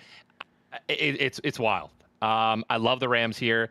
I think Stafford again. We love the Bears defense. We stand the Bears defense. It's not enough, dude. I don't think it's enough to stop Stafford. I don't think anything's enough to stop Stafford. So he's gonna get his. He's gonna get his points. I don't know if Caleb's gonna get theirs, right? So yeah, just give me the Rams. I love him. I love him at plus 2.5 for plus. I could see them having a Cardinals type game coming off of the 49ers game. That's my only concern. So just like the Bears have done every game this year, I think the Bears keep it super close, but give me Stafford in the fourth quarter. Yeah, Dude, it feels like it's a really big game for the Bears. If you know what I mean. So I kind of understand, and I feel like even before the season started, at least I looked at this game as a huge game for them because I didn't have them necessarily beating who they play. Was it the Colts? Yeah, I had them beating the Colts. Like I didn't necessarily have them doing that. And so this game I think was just always really important in their counter. It's a home game. Here they go. Caleb Williams, if he hasn't gotten it going yet, can he get it going now? I mean, the Bears crowd is not going to be quiet, and it's tough to win at Soldier Field. But dude, give me Stafford. It's also tough to play bad at Soldier Field. Like Caleb Williams could get booed on Sunday. You're right. Like they're going to be absolutely loud for at least 2 possessions, and he could get booed in the first quarter. Chicago fans are brutal, dude. The whole city of Chicago is brutal to their athletes, other than Michael Jordan. Give me the Rams plus 2.5, and I'm also taking the Rams money line in that game. Mm-hmm. Yeah. So we're all on the Rams. Yeah. Crazy. All right, Vikings, Green Bay, Packers. Packers are at home. Burned me last week. -2.5 are the Packers. Jordan Love still might play, right? This was, I think, the Packers. I think had this game circled on their Maybe calendar. the Packers by 1 million. I think this is the one they wanted him to come back to. But I stand by my hot take from earlier. I think the Vikings win. I think if they suit Jordan Love up, he gets hurt again, and not before he throws a pick, and or he might even get hurt on the play he fumbles, and then Malik's gonna go in and get another turnover. Give me the Vikings all day, dude. Let me tell you exactly how this game's gonna go down, Chris. I think you're adorable. I think you're adorable. Let me tell you exactly. I'm a Lions fan. We're Lions fans. All right. Let me tell you exactly what the Cheeseheads are gonna do. Chris, you're sitting here, you're talking to me about this Vikings defense, right? They do a great job disguising how many people are going to come on, how many people are going to drop back, right? There's no one better at disguising whether they're going to be running the ball or throwing the ball, in my opinion, than the Green Bay Packers and their offense. I think that they're going to answer the Vikings' little fairy dust, okay? And I think they're going to smack them. I think they're going to... It's going to be bad, bro. Give me the Packers by 10. It's a blowout. The Vikings go home crying. Justin Jefferson still gets 150 yards and a touchdown. I love how you ended that, dude. That was well done. Yeah, thank dude, you. here's the thing, and I mean it when I say this. I mean, hear me when I say this, bro. I'm taking the Packers. And if the Vikings win at Lambeau, especially if Jordan Love's back, if they win at Lambeau, I'm not picking against the Vikings the rest of the season, including 3 weeks from now when they play the Lions. Sure. Quote me. I agree, JB. I'm not. Listen to me. If they win that game at Lambeau, dude, I'm in on the Vikings for the rest of the year, and I may pick them to win the North. Dude, this is the most detrimental game for the Vikings, right? This is their first game against a division opponent. They're going against the Packers. It's away. They're 3-0. They've just beat an incredible Texan playoff team. Like, again, they beat the Niners. They're doing it, right? Now, if they win this game, John, you're absolutely right. They are. I will eat my words. And happily so, because again, I don't want them to be frauds. I mean, I kind of do because I would love for us to win the division. But All right. I will just be asking for heartfelt apologies next. I will next listen to me. I will humbly and graciously apologize if the Packers get their cheese stuffed. But I don't think that that's going to happen. I'm telling you, bro. In 3 weeks, we play them on October 20th. If the Vikings win at Lambeau, I'm picking them to beat us in Detroit. I'll give a public apology That game might be in Minnesota. I think. On X, dude. In January. And apologize to all Vikings fans. Yep. I love that. By the way, I called the Vikings dogs earlier, guys, so don't say I'm sitting here being anti-Viking. I think they're very good. I just think the Packers are very good, too, and I hate that both of them are very good. All right, Steelers-Colts. Colts are plus 1.5. Steelers minus 1.5. Colts are at home. Over-under set at 40. They think a lot of points are going to be scored in that one, boys. What do you think? That's funny. Yeah, they are. By the Steelers defense. Yeah, this is the easiest. This is the easiest under 40. This is the easiest under I've ever seen in my entire life, and this is the easiest Steelers minus 1.5 I've ever seen. Chris, if I'm you, and I know I'm you, I'm doing an Anthony Richardson interception, and it's not even. I mean, I wonder what the odds are on that right now, dude. Like, passing props. Interceptions. Anthony Richardson over is his over is minus 130. His under is plus 100. And Justin Fields. How many turnovers do you think he has against that defense? Richardson. I think he just has one. And I think they can keep it kind of close because I think he can run all over the place. You know, I think if he runs all over the place, I think he has been running all over the place. He's gonna have to. He's gonna have to. TJ Watt's gonna be in that backfield all game long. No, not 4. Sorry, I thought you meant Chris. When you said how many turnovers, I thought you meant is Richardson gonna have? I thought you meant of all time against the Steelers, not I meant in the same game. Sunday. Yeah, I said 4 because I thought of all time. Yeah, it might be 4. I love he might have 4 on Sunday. Yeah, give me the Steelers money line and minus 1.5 all day long. Yeah, I'm picking against the Colts until Richardson completes 20 passes in a game. Yeah, you think that the Colts, like, look at what the Colts could. I don't know. The Steelers defense is top 5 right now, in my opinion, and it's not even particularly close. It's not. That's not even an opinion. Yeah, they're top 3. Top 3, right? And they're going up against the Colts. I think it's going to be, again, I like the under here. I like the Steelers. Broncos, Jets. Jets are minus 7.5 at home. Aaron Rodgers, baby, against Bo Nix. Light work. Dude, this defense can, I think, cause Rodgers some issues. This one's gonna be more fun than people think. I don't like the points. There's a lot of points when I look at this game, especially when the Broncos. Obviously I know what they just came off of, right? They just the Bucks came off of playing us, so we're thinking that they're exhausted. They only put up 7 points, and the Broncos crushed them. I don't. Yeah. So again, 7.5 at the end of the day. That's a lot of points. There's a lot of points. So yeah, I think the Jets pull this off for sure. Jets win, but I don't think they cover unless Bo Nix has the worst game of his life. Yeah. I'm not touching this game.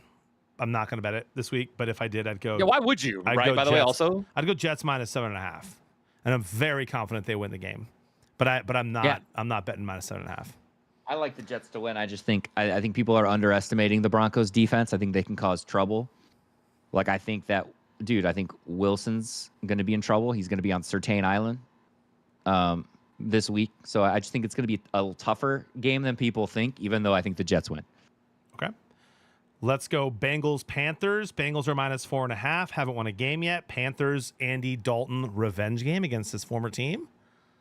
I love the Panthers here. I am going to pick them to win as well in my pick'ems. I'm not joking, dude. Listen to me. Let's go. Listen to me, dude. And by the way, I love the over in this game. Okay, the Raiders. 48. It's 48. I love the over here. Deontay Johnson and Chase might combine for 60 fantasy points. I'm letting you know, dude, that the Panthers put up over 30 points against the Raiders defense. The Raiders come on, bro. Raiders have one of the best pass rushers in the NFL. And the Bengals also put up, 28 points or whatever against the Commanders. And I think that the Panthers defense might be worse, right? So, this is going to be a shootout game. Andy Dalton threw 3 touchdowns against the Raiders defense, dude. And the Bengals defense is in shambles. So, yeah, I think it's going to be a shootout. And just screw it, dude. Just because why not? Give me the Panthers. Tell me why you and I and Chris, I mean you too, it has to be juicy to make it worth it, in my opinion, if you're going to do something like this. Why not take the Panthers money line plus 180 with the Rams plus 120? Already done that. And then throw in some Commanders plus 142 and a 3-legger. I mean, boys. Chris, hear me out. I hate bets like that. Hear me out. Really, Chris? Because I love them. If that one hits, if that hits, that's plus 1,390. Yeah, I put $100 on that already, JB. 745. Yeah. So here's my take on this game. Okay. Packers, Panthers, Rams. Here's my take on this game. I think that the Bengals win, backs up against the wall.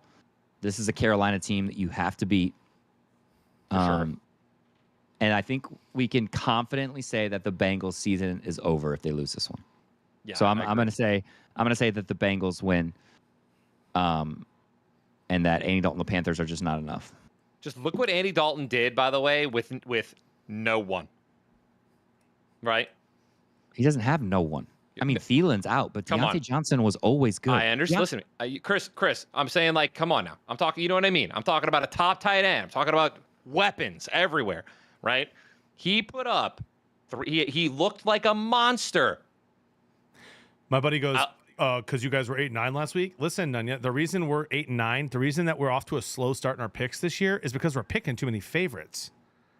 There's so many dogs winning, bro. And so I'm give me the Bengals money line, but I'm absolutely splashing on that parlay tie because the Panthers can win that game, and I do think it's close. So I absolutely love the Panthers plus 4.5.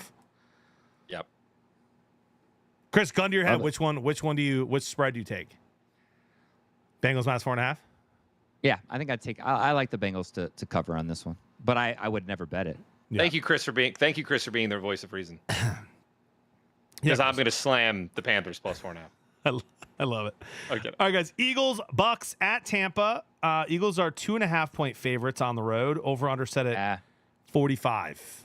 Another tough game to predict. This is a coin toss. I look at the game. I look at a game like this, and it's the Bucks are going to be way more prepared, right? Who shows up? What Bucks team shows up?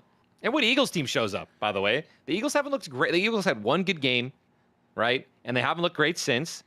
And Saquon is the only saving grace, really, when Saquon has a little breakout run or does anything.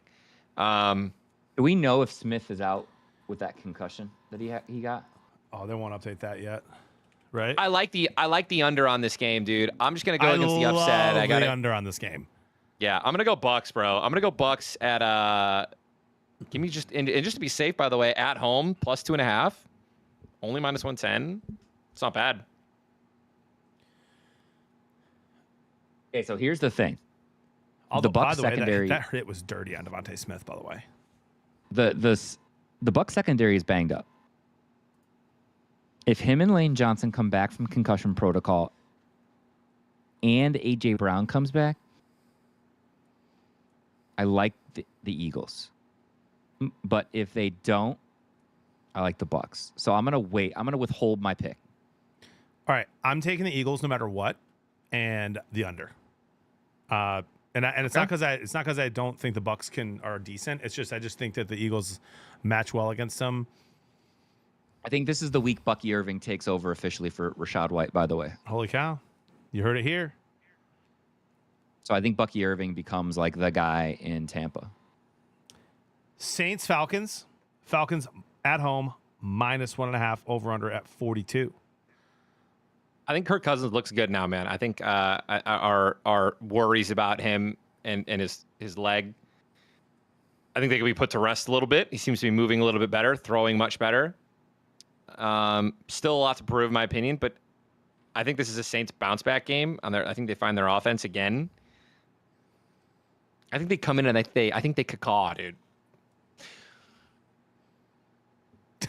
Give me the Saints money line, bro. Dude. Give me the Saints. Give me the Saints money line, dude.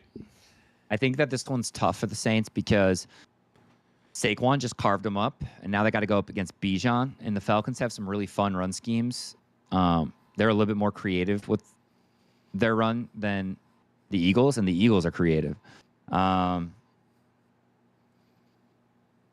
These are so hard. I'm gonna take the Saints in another really close one, but again, I could easily see the Falcons winning this one. I know I said that if the Saints were to win against the Eagles, I'd probably pick the Saints the rest of the season. And then they lost, and I did predict the Eagles. I kind of want to take the Falcons here, but man, I trust Derek Carr right now a little more than Cousins. So show me. So I'm going Saints. Love it. Yep. Give I the also like the give them Saints. plus I 1.5. like the Saints defense more than I like the Falcons. Yep. Jaguars, Texans, bro. Texans are -7 at home. Over under 45.5. I think that game is way closer. I'm slamming the under in this game. You can't convince me that the Jaguars are scoring 21 points. I like the Texans in this game. Okay, so I'm going to say the Texans get a bounce back win here. But again, I'll say right now, I think that line is crazy. -7 is insane. I know they just got slapped by the Bills, but the Jaguars are better than that. Like they're a better team than what they showed last night.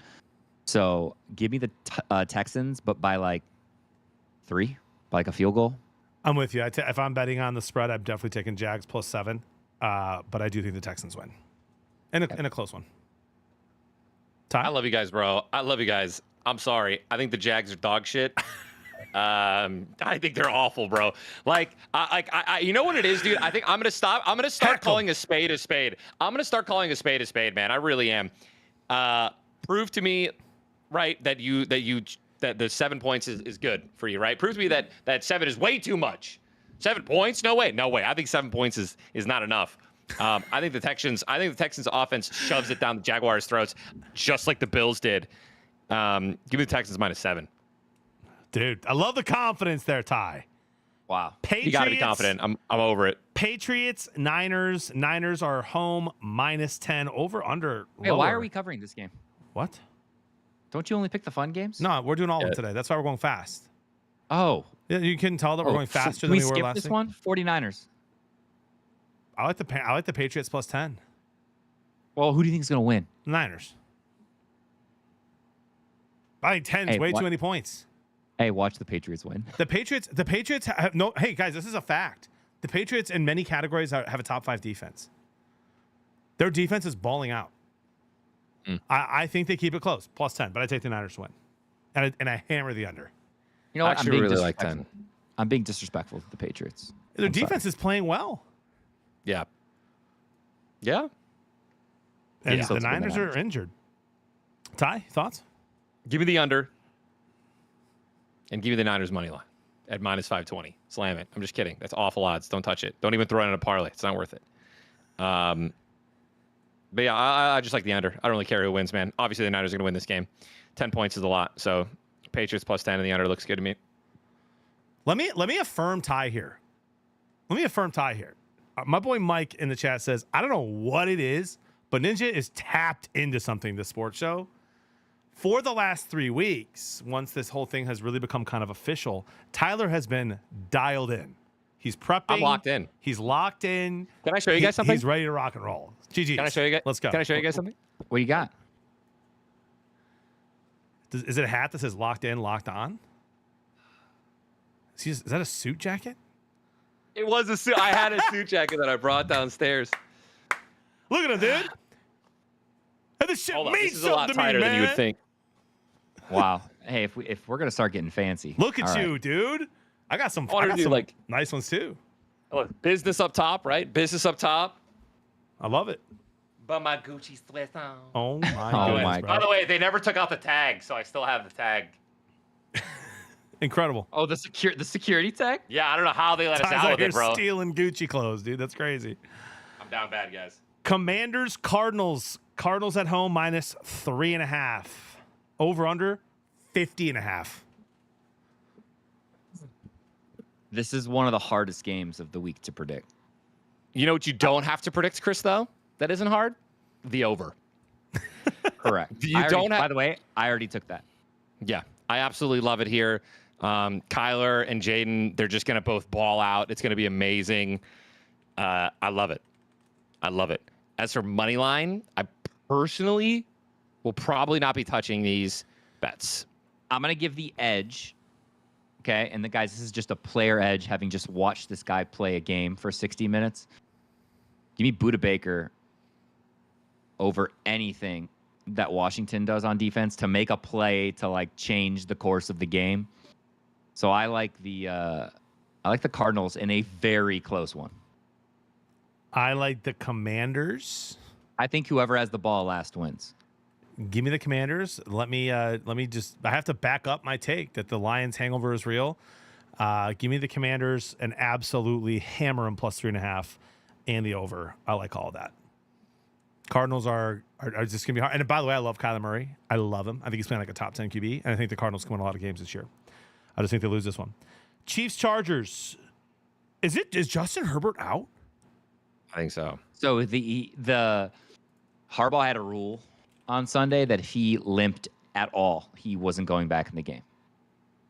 So he limped at one point, and Easton Stick went in. So I don't know if he's going to be able to suit up for Sunday. I think he plays. That would be my guess. But I still think the Chiefs win this one. I think the Chiefs win this one, and I like the under here too. I mean, here's my thing, though. I think that Chargers D is so sound. I think they can tamper Mahomes. I'm really disappointed in Kelsey this year. Dude, if Herbert doesn't play, I love the Chiefs -8. But if he plays, I love the Chargers +8. So I won't touch that, but I think the Chiefs win. Yeah. Ty? What? It's a Chiefs win. Chiefs win. -8, a lot of points. Too many. Too many points. It's too many. Too many. So I don't like that. I like the under also. Browns, Raiders in Vegas. Raiders are -1, and I think it's the second lowest over/under of the week, 37. Max Crosby might make Deshaun Watson actually piss himself on the field. I have Deshaun Watson. Is this going to surprise you guys? Losing them that game, Raiders. I'm with you. Give me the Raiders, and I kind of love them -1. Guys, I'm gonna have to agree with you. Unless Tyler, I just complimented you. Are you checking your baseball bets? They just lost. I just lost. All my bets are done. I won. The Giants. I understand that, dude. Right? Doesn't sound like you're understanding. I don't think it doesn't sound like what you're understanding is that the Raiders are having an identity crisis right now. They have players on their team that are refusing to tackle players. Okay, in the middle of a real game. All right, there are people that don't want to play on this team. The morale is at an all-time low. Okay, give me the Browns. Dang, give me the Browns to win this game because they want to win this game, and I think the Raiders could not care less. Okay. Wow. You heard it here. I love it. Bills at Ravens, Sunday Night Football, game of the week, dude. I can't wait. Ravens are -2.5, over under 46.5. What do you think? God, I really want to get this one right. I already got it right. I mean, Chris, dude, It's in Baltimore, right? It's in Baltimore, and I don't think it matters. I don't either. Bills are going to win. I am going to crush this Bills bet. Yep. Bills +114 is a juicy to me. Yeah. I think that, dude, the Ravens again losing. Ravens were at home when they lost to the Raiders, by the way. And then you come in here and you tell me that Josh Allen is playing some of the best football of his life. And by the way, Bills defense looks pretty solid too. And by the way, to over, Chris's bro. point earlier about how the Lions, and I actually slightly disagree with you, Chris, but it's a very respectable take on the Lions' motion and how you don't think it's as effective as it could be. I'm kind of with you there, but I do think it still gives them a pretty significant advantage. The way the Bills are motioning, guys, unbelievable. I didn't know where that ball was going once last night, and Josh Allen's playing out of his mind. Give me the Bills. Yeah, give me the Bills, dude. Give me the Bills by a lot. Chris? Give me the Ravens. I knew it. I knew he was going to pick the Ravens. If there's one quarterback who can go toe to toe with Josh Allen, You're right. it's Lamar Jackson in Baltimore. Harbaugh, you got to clean this up, man, because I'm picking you this week. Yeah. And Chris is nervous. He's nervous. Let's go. I'd be nervous. Dude, dude, it's so did frustrating. they do it again, brother? They did it again. What? I never had. They gave us 2 more Monday night games again. I hate that. Yeah, I know. It's Titans Dolphins. That's what I was laughing at, bro. Well, who cares? No one's gonna watch that game. So Yeah, it's what's crazy is that the Titans are going to win, and it's not going to be close. I have no clue because I feel like that's the kind of loss. Like I think the Dolphins might get a new quarterback. Like I think the Dolphins might dip their toes in free agency or Sure, trade why for not? Russ. So I'm gonna withhold my pick on this one too. I'm not. Give me the Titans. I'm gonna wait because I think that things might change by the end of the week. But you guys will see when I post them on Twitter and Instagram. Ty? I'm gonna have to say what Chris is saying. By the way, I don't think Skylar Thompson starts on Sunday or on Monday. I like the over here. Over 36 and a half? 36? Yeah, it's not a lot of Not points. hard. Not a lot of points. All right, we saved the best for last, guys. Seahawks at Lions. Lions were, I think, -4.5 as early as yesterday. Now it's -3.5, over under 47. Seahawks have beaten the Lions the last few times. We should have had them last year in a high-scoring game. It's our time. Lost at All right, home. let We're at me home again. start. How about I don't use stats for once, guys? Can I Okay, do this? okay. Yeah, go ahead. Okay, Chris. All right. When Dan Campbell first got the job in Detroit in 2021, okay, the players immediately asked if he could bring back the black uniforms, and his response was, "Not until you win the conference. You win a conference championship, we can bring back the black uniforms." Guys, guess what's back this year? Black uniforms. I own one. It's a blackout Monday night. Monday Night Football. The Lions have chosen this as their blackout day. All right, this is the first time the Seahawks have seen a run offense like this offense. Give me the Lions. And I know you guys are down on the Seahawks, but give me the Lions in a close one. I don't even know if they cover, but I think the Lions win. I think they do enough on Monday night. Give me the Lions. It's our time. We're not losing. We're not losing to the Seahawks. The Seahawks have played no one, and they haven't looked good except for against the Dolphins. But they haven't played anybody and haven't looked good against anybody except for a meaningless team without Tua. The Lions, I'm teasing the spread to -14, and I'm hammering it. Hammering it. dumb. I mean, dude, guys, listen. Was I right? Was I right that the Ravens were going to absolutely manhandle the Cowboys? Yes, I was. Yeah, but then the Cowboys almost came back. Yeah, but they didn't, and they still manhandled them and covered. Was I right about the Lions manhandling the Cardinals? Yes, they beat them by 10, double digits. No, they didn't. They beat them by 7. I hate you. 7, close. They still covered. Give me the Lions -14, dude. We smack them. Smack them at home. Wow. Detroit's going Plus to be 372 odds. Wow. rocking, baby. Detroit's going to be rocking. If I could bottle your confidence and drink it, I would do. Here's the thing, I dude. would too. I'm only that confident because I do think the Seahawks are that bad. I have not. I watched them play Week 1 against the Broncos. They were horrific. Geno Smith did not look like himself. I don't know if Kenneth Walker's going to be playing. This is me. One being thing you're legit. not. I know, but one thing you're not giving enough credit. Once again, and I've said this twice. Is you even said it yourself? It's the Patriots' defense and it's the Broncos' defense. It's sneaky good. So you sit here and say he hasn't played well. And our defense Well, is he hasn't- playing lights out. Yes, our defense is playing well too, but I'm just saying, like, you've got to make sure you got to watch your biases. -14. I love it. I love it, JB. -14. I love it. Never change. All right, guys, listen, that's our game-by-game thoughts. Much love. We'll post those on Twitter as well. We are almost wrapped up here on our 2-hour once-a-week show. Actually, coming right down to the wire here. Well done, fellas. Fantasy advice. Anything you guys want to share fantasy-wise this week? Any nuggets? Just really quick, okay? Because Yeah. we're so late. So Braylon Allen, the guy I told everyone to stash last week, is officially, first off, he's still only 37% owned somehow. And he ranks second in rushing success in the entire NFL of running backs with enough rushes to qualify. 63% of his rushes are successes, and that is the backup to Breece Hall in New York. Josh Downs, I'm loving the looks he's getting. He has like some of the highest air yards per target. So guys, if you're looking for like a sneaky wide receiver play to just catch a bomb, I like Josh Downs. And then my stash for this week. Last week it was Braylon Allen. Again, stash means don't start, but if you want someone to kind of chill on your bench, Emmanuel Wilson for the Packers. He's looked really good in limited touches. He's had a little bit higher EPA per rush than Josh Jacobs. I'm not saying anything is going to come of that. Obviously, they paid Josh Jacobs a lot of money, but I like him as a little stash if you've got room on your bench. If Isaiah Likely is available somehow in your league still, he is in one of mine. Pick him up, start him. That's my one nugget this week. He had 1.4 points last week. I know. I think he's going to do well against the Bills. He's going to get hits. Also, Mark Andrews only had a 20% snap rate and had 0 points. He is benchable in all leagues till you see something.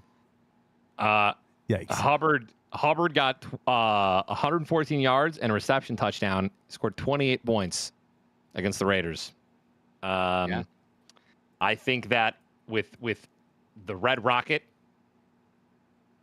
opening up the passing game, I think Hubbard just proved literally week one, you know what I mean, game one with a quarterback that knows what they're doing, that he might eat. And honestly, Hubbard's been on a lot of people's benches, or not a lot of people's benches, but I picked him up in two leagues and started him in both those leagues, and he almost won me both of those games. Unfortunately, Stevenson got me 0.3 points and was out for the second half of the game. Very rough week, but that's fine. But that's it. Other than that, I personally don't have any nuggets. I'm kind of getting shit on. So.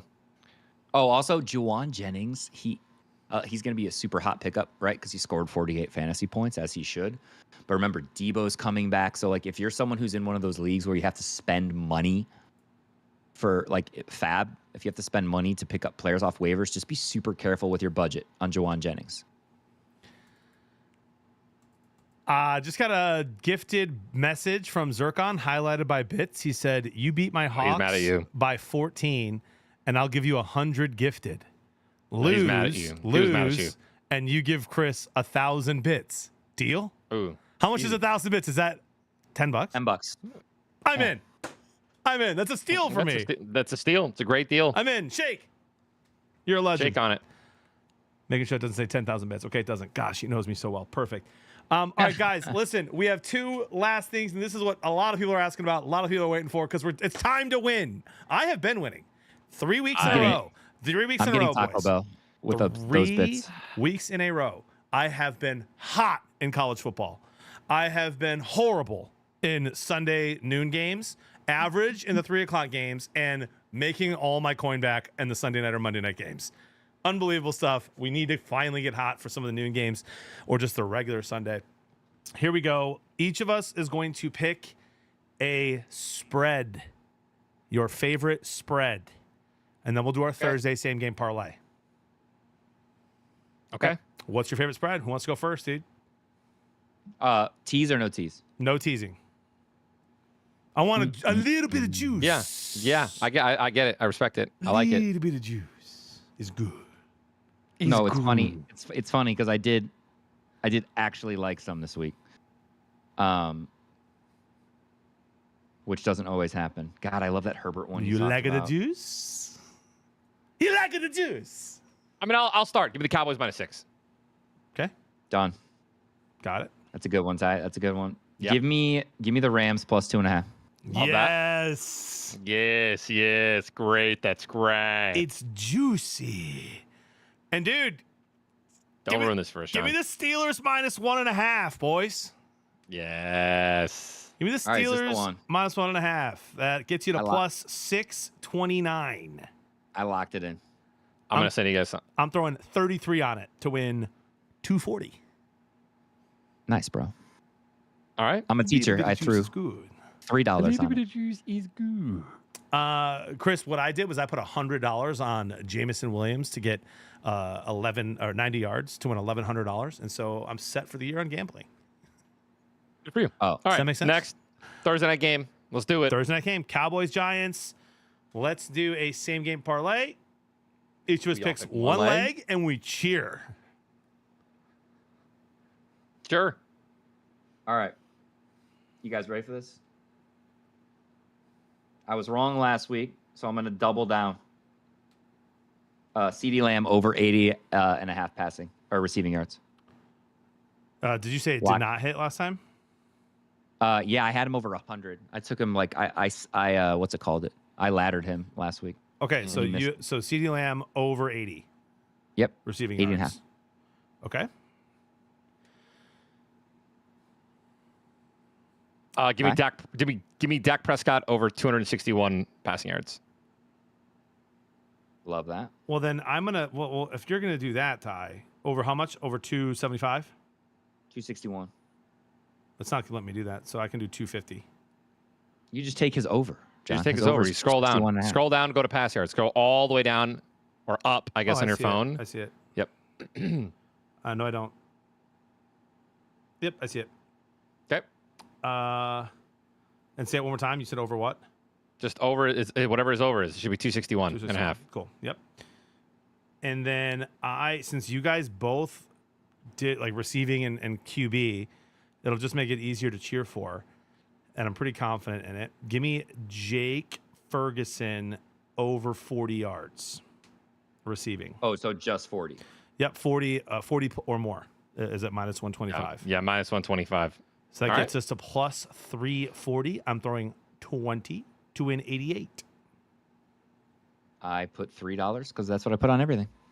I love you, Chris. I love how disciplined you are. I put a unit and a half on it because I want some to sweat for, dude.